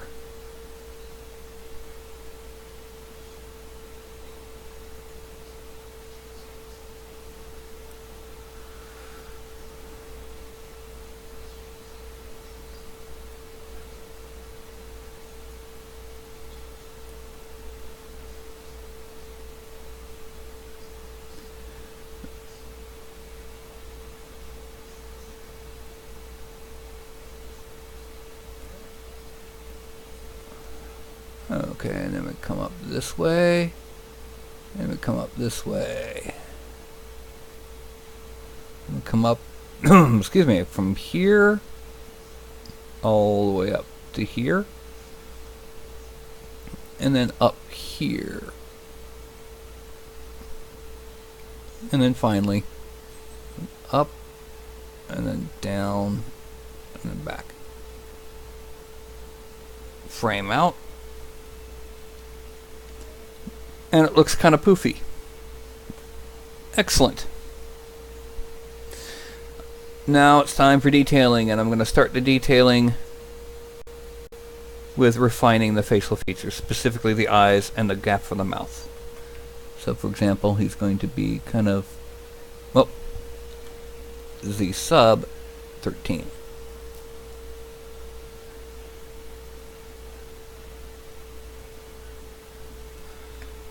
A little bit grumpy, and let's add some inflate on the lower lip to make it easy to paint, and a little bit on the upper lip just to make it emphasize that groove for the mouth.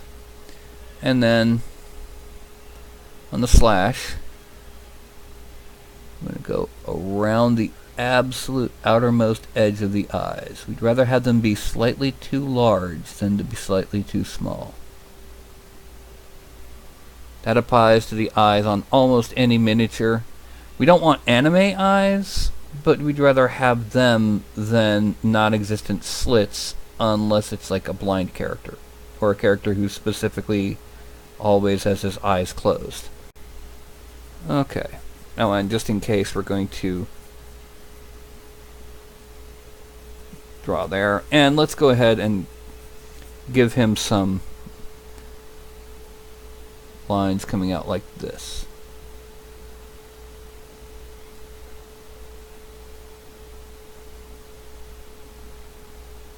They may not come out well, but they're there.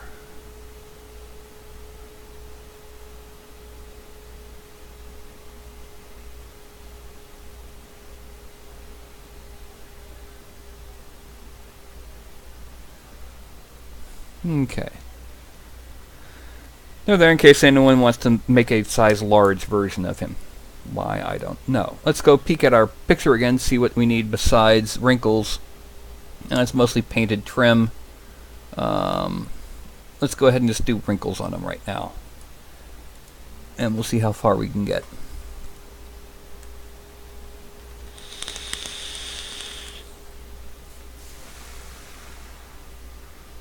Okay. Now we're just going to draw in some basic vertical wrinkles here because he's standing, he's not in motion.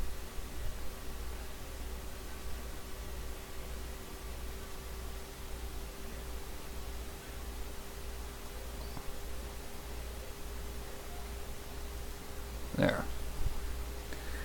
And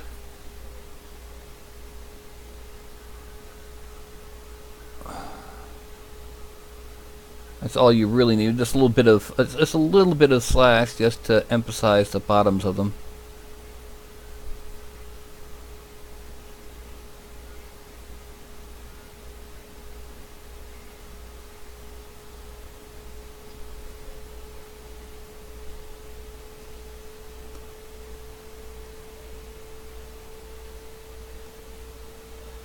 And let's grab the move brush, because I had an idea. I'm going to grab that center, pull it down, grab here and kind of pull it out, and grab here and kind of pull it out. No, it doesn't look good. Alright. Now, underarms. Go back to the standard and shrink the size of the thing. Kind of draw in some of that.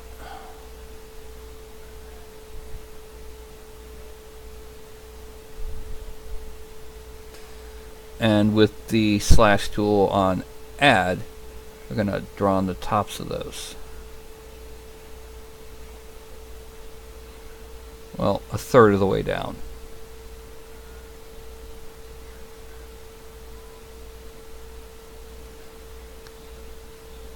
That didn't look good from down there, so I'll come up from under here.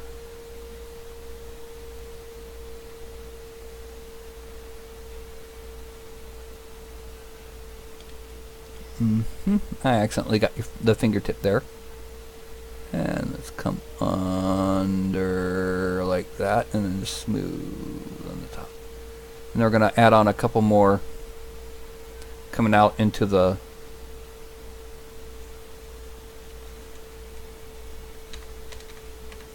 make it a bit bigger just so we can make it a bit more exaggerated. And the same thing up here. The reason we're doing this is a lot of cloth. The torso parts are a lot more durable than and heavier than the sleeve.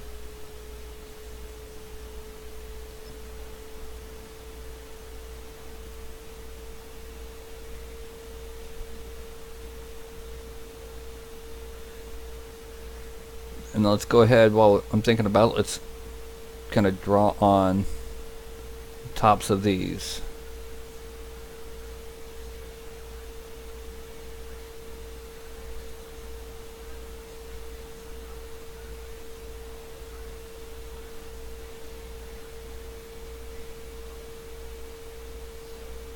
Okay. That's all the outer wrinkles. Now we go to the sub and increase it to about the... we're going to kind of draw in here.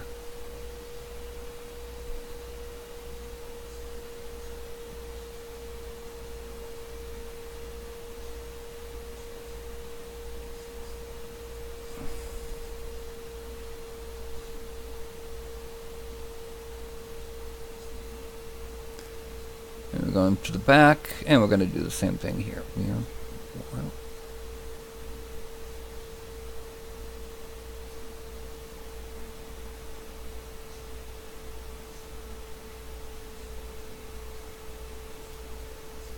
Okay, frame. Okay, now we do the legs and then the hands. What we're going to do the legs is we're going to use expand. Make them a bit more like that they're the baggy pants that he's wearing in that. So we go to expand, or inflate rather. And we're going to make it bigger. We're going to kind of bring it around here.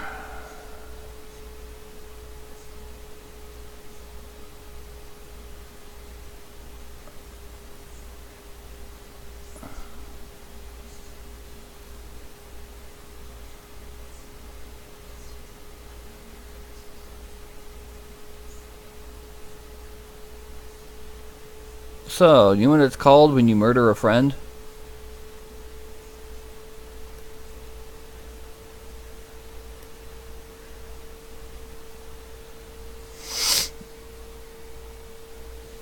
It's called homicide.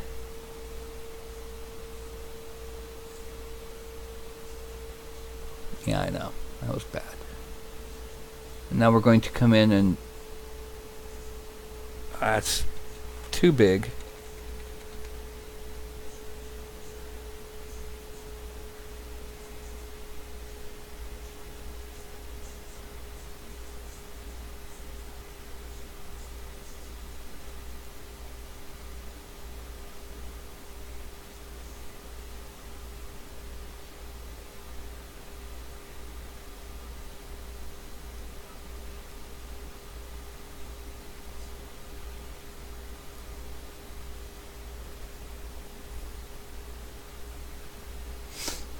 zoom there, a little bit under here.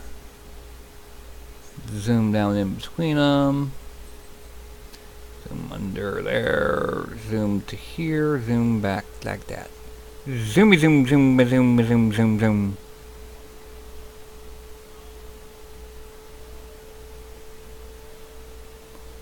And we're going to very lightly touch that.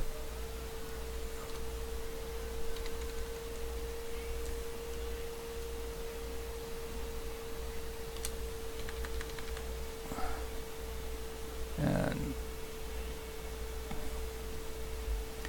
come around and bring these up.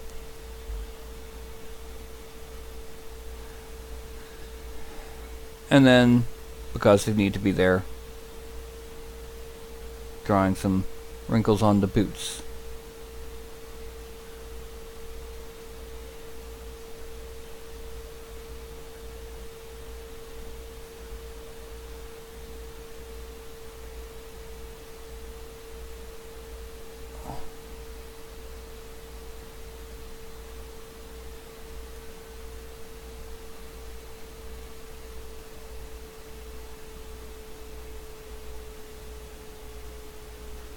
Okay, now frame. And now let's go ahead and let's make his props visible. And what we're going to do is first we're going to select the mace. We're going to make sure we don't have any other polygons selected, and we're going to invert that selection. Masking, inverse. And then we're going to move focal shift of 100, negative 100, and humongoid brush. And we're going to just kind of drag it out just a bit. There we go.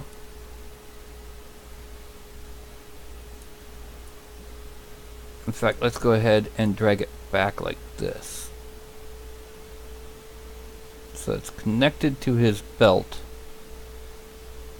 It's going kind of in. Yeah, there we go. That's good enough. Frame. Draw. Mouse size. Focal shift of 0. And now we're going to subdivide it a bit.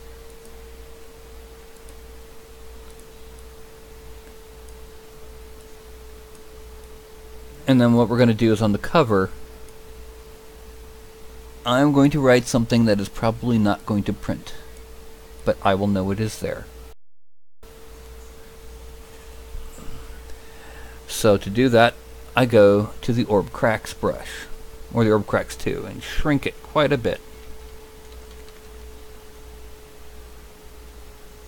And turn it off lazy mouse. And we're going to make... No.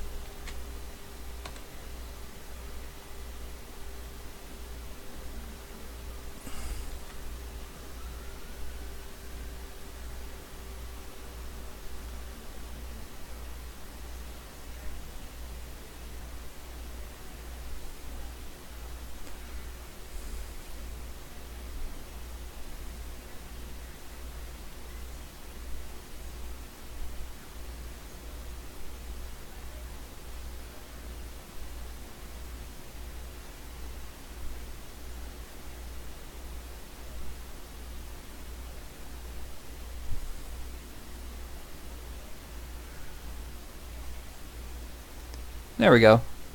Now, if anyone can read that, I will be happy. If you can get the joke involved, I will grin. And now, the last thing left to do is make the base visible and then tweak the hands. Because we always got to tweak the hands. So we go back to our inflate brush and we make sure it's at 10. Draw size of 14 usually. Fortunately, we don't need to do much to this hand, since it's pretty much flat. So we're just gonna draw the knuckles And 1, 2, 1, 2, 1, 2, 1, 2. And then we're going to 1, 2, 3, 4. Come down. Oh! And very lightly come in and start blending this in. And then across.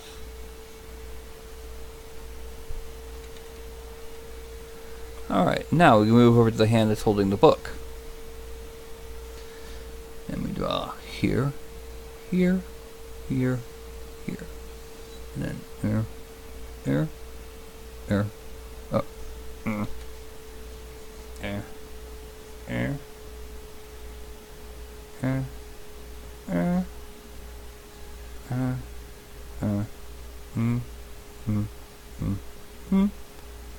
and that should be it. Okay. And that is our sea elf priest. Yay! This time it took me 5 minutes longer than the ranger did. So now what we're going to do is we're going to go ahead and merge down everything.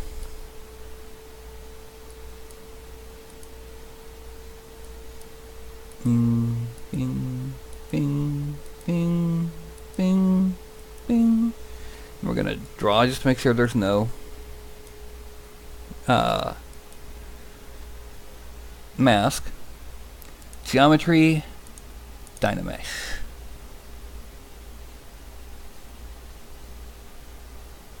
And from 3.8 it becomes 1.3 million polygons. We undo Dynamesh. We go to Z plugin and click that little circle so it opens up over here, and Decimation Master. Make it 100k polys. Soda.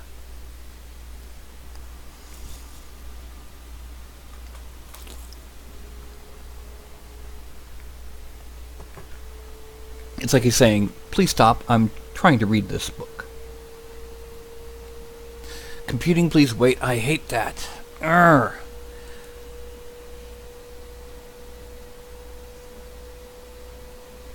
So if anyone doesn't get what this book is about, post in the book he's reading. If you don't get what it's about, post in the chat. I'm going to hit that.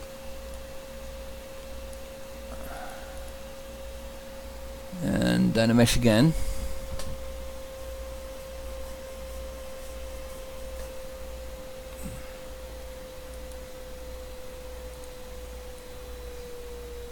And now we're going to try it again.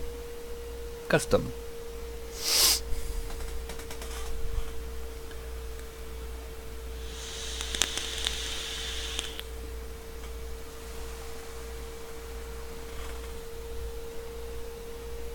And it's already gone past where the old one failed.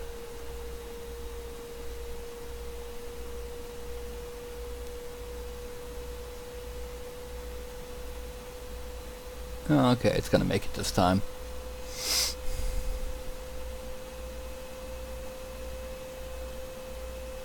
Reordering, and it'll go from 1.3 million to 100,020 polygons. Okay, here we go. Now, let's go ahead and export this as Sea Elf Priest. Okay.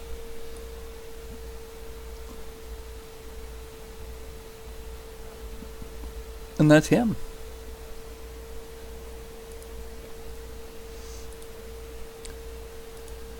Okay.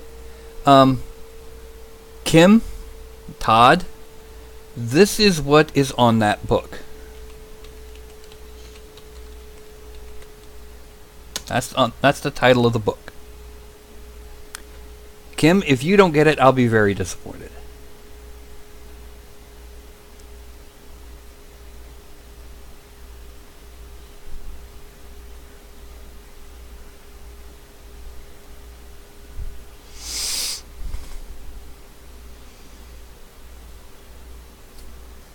Now you get it, huh? He's a sea elf. Mm-hmm. I had to tease Alex. Okay. Oh.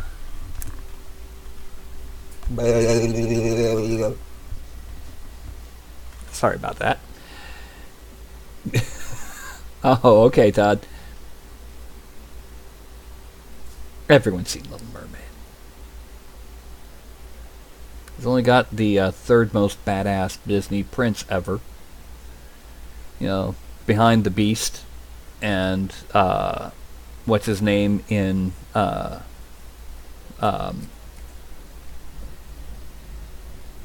Mulan, because he drives a sinking ship prow first into the belly of a monster. That's pretty badass.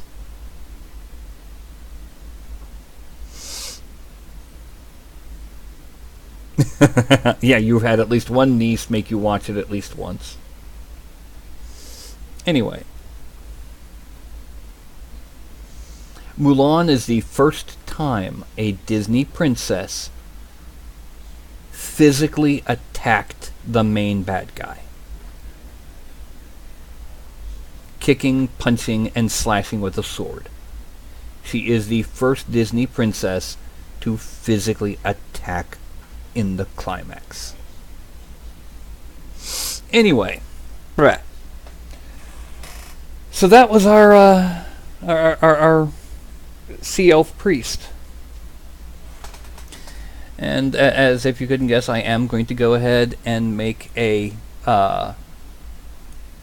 turnaround for him for my friend's sake, just because I want to see if she catches what's on the cover of the book. I'm hoping it'll come out. It should. It came. I printed. I entered it large enough. It should come out.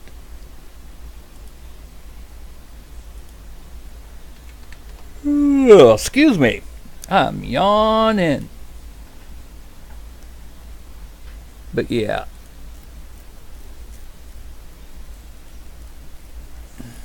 Anyway.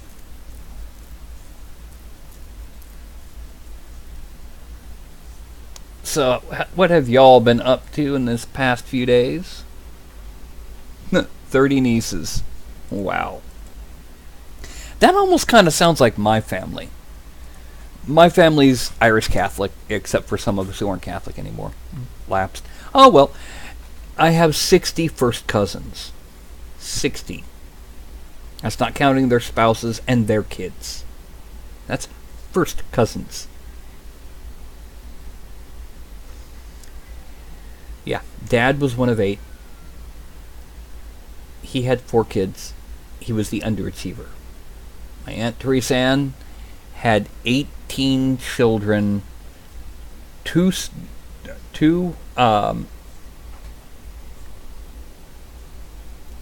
brain go poo.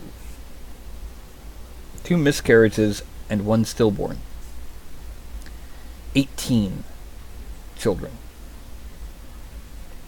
By the time that Aunt Teresa Ann had her youngest, who, by the way, the youngest 2 are twins. Rumor has it that my Uncle Wyatt said no more. They're coming 2 at a time.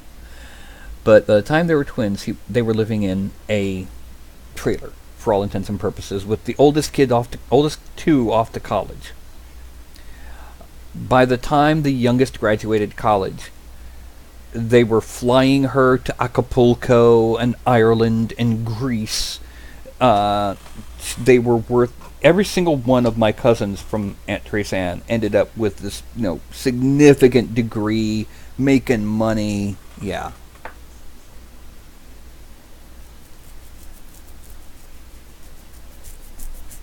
Anyway, I am going to go ahead and log out for the evening. This is the first time my paints have been visible in the main window, isn't it? Did I? No.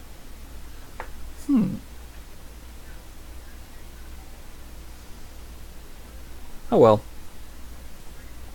I will see you all this coming Sunday, where I might have a rather bizarre sculpt.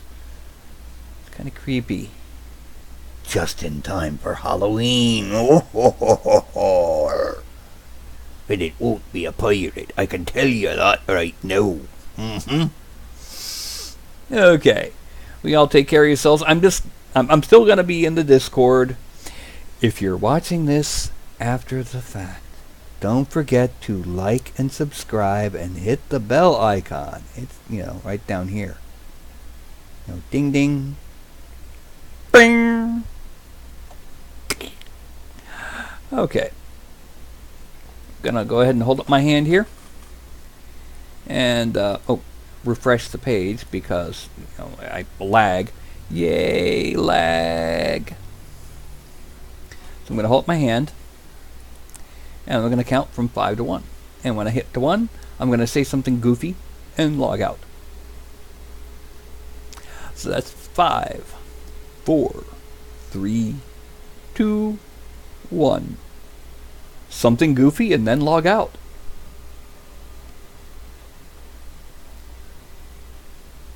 Good night.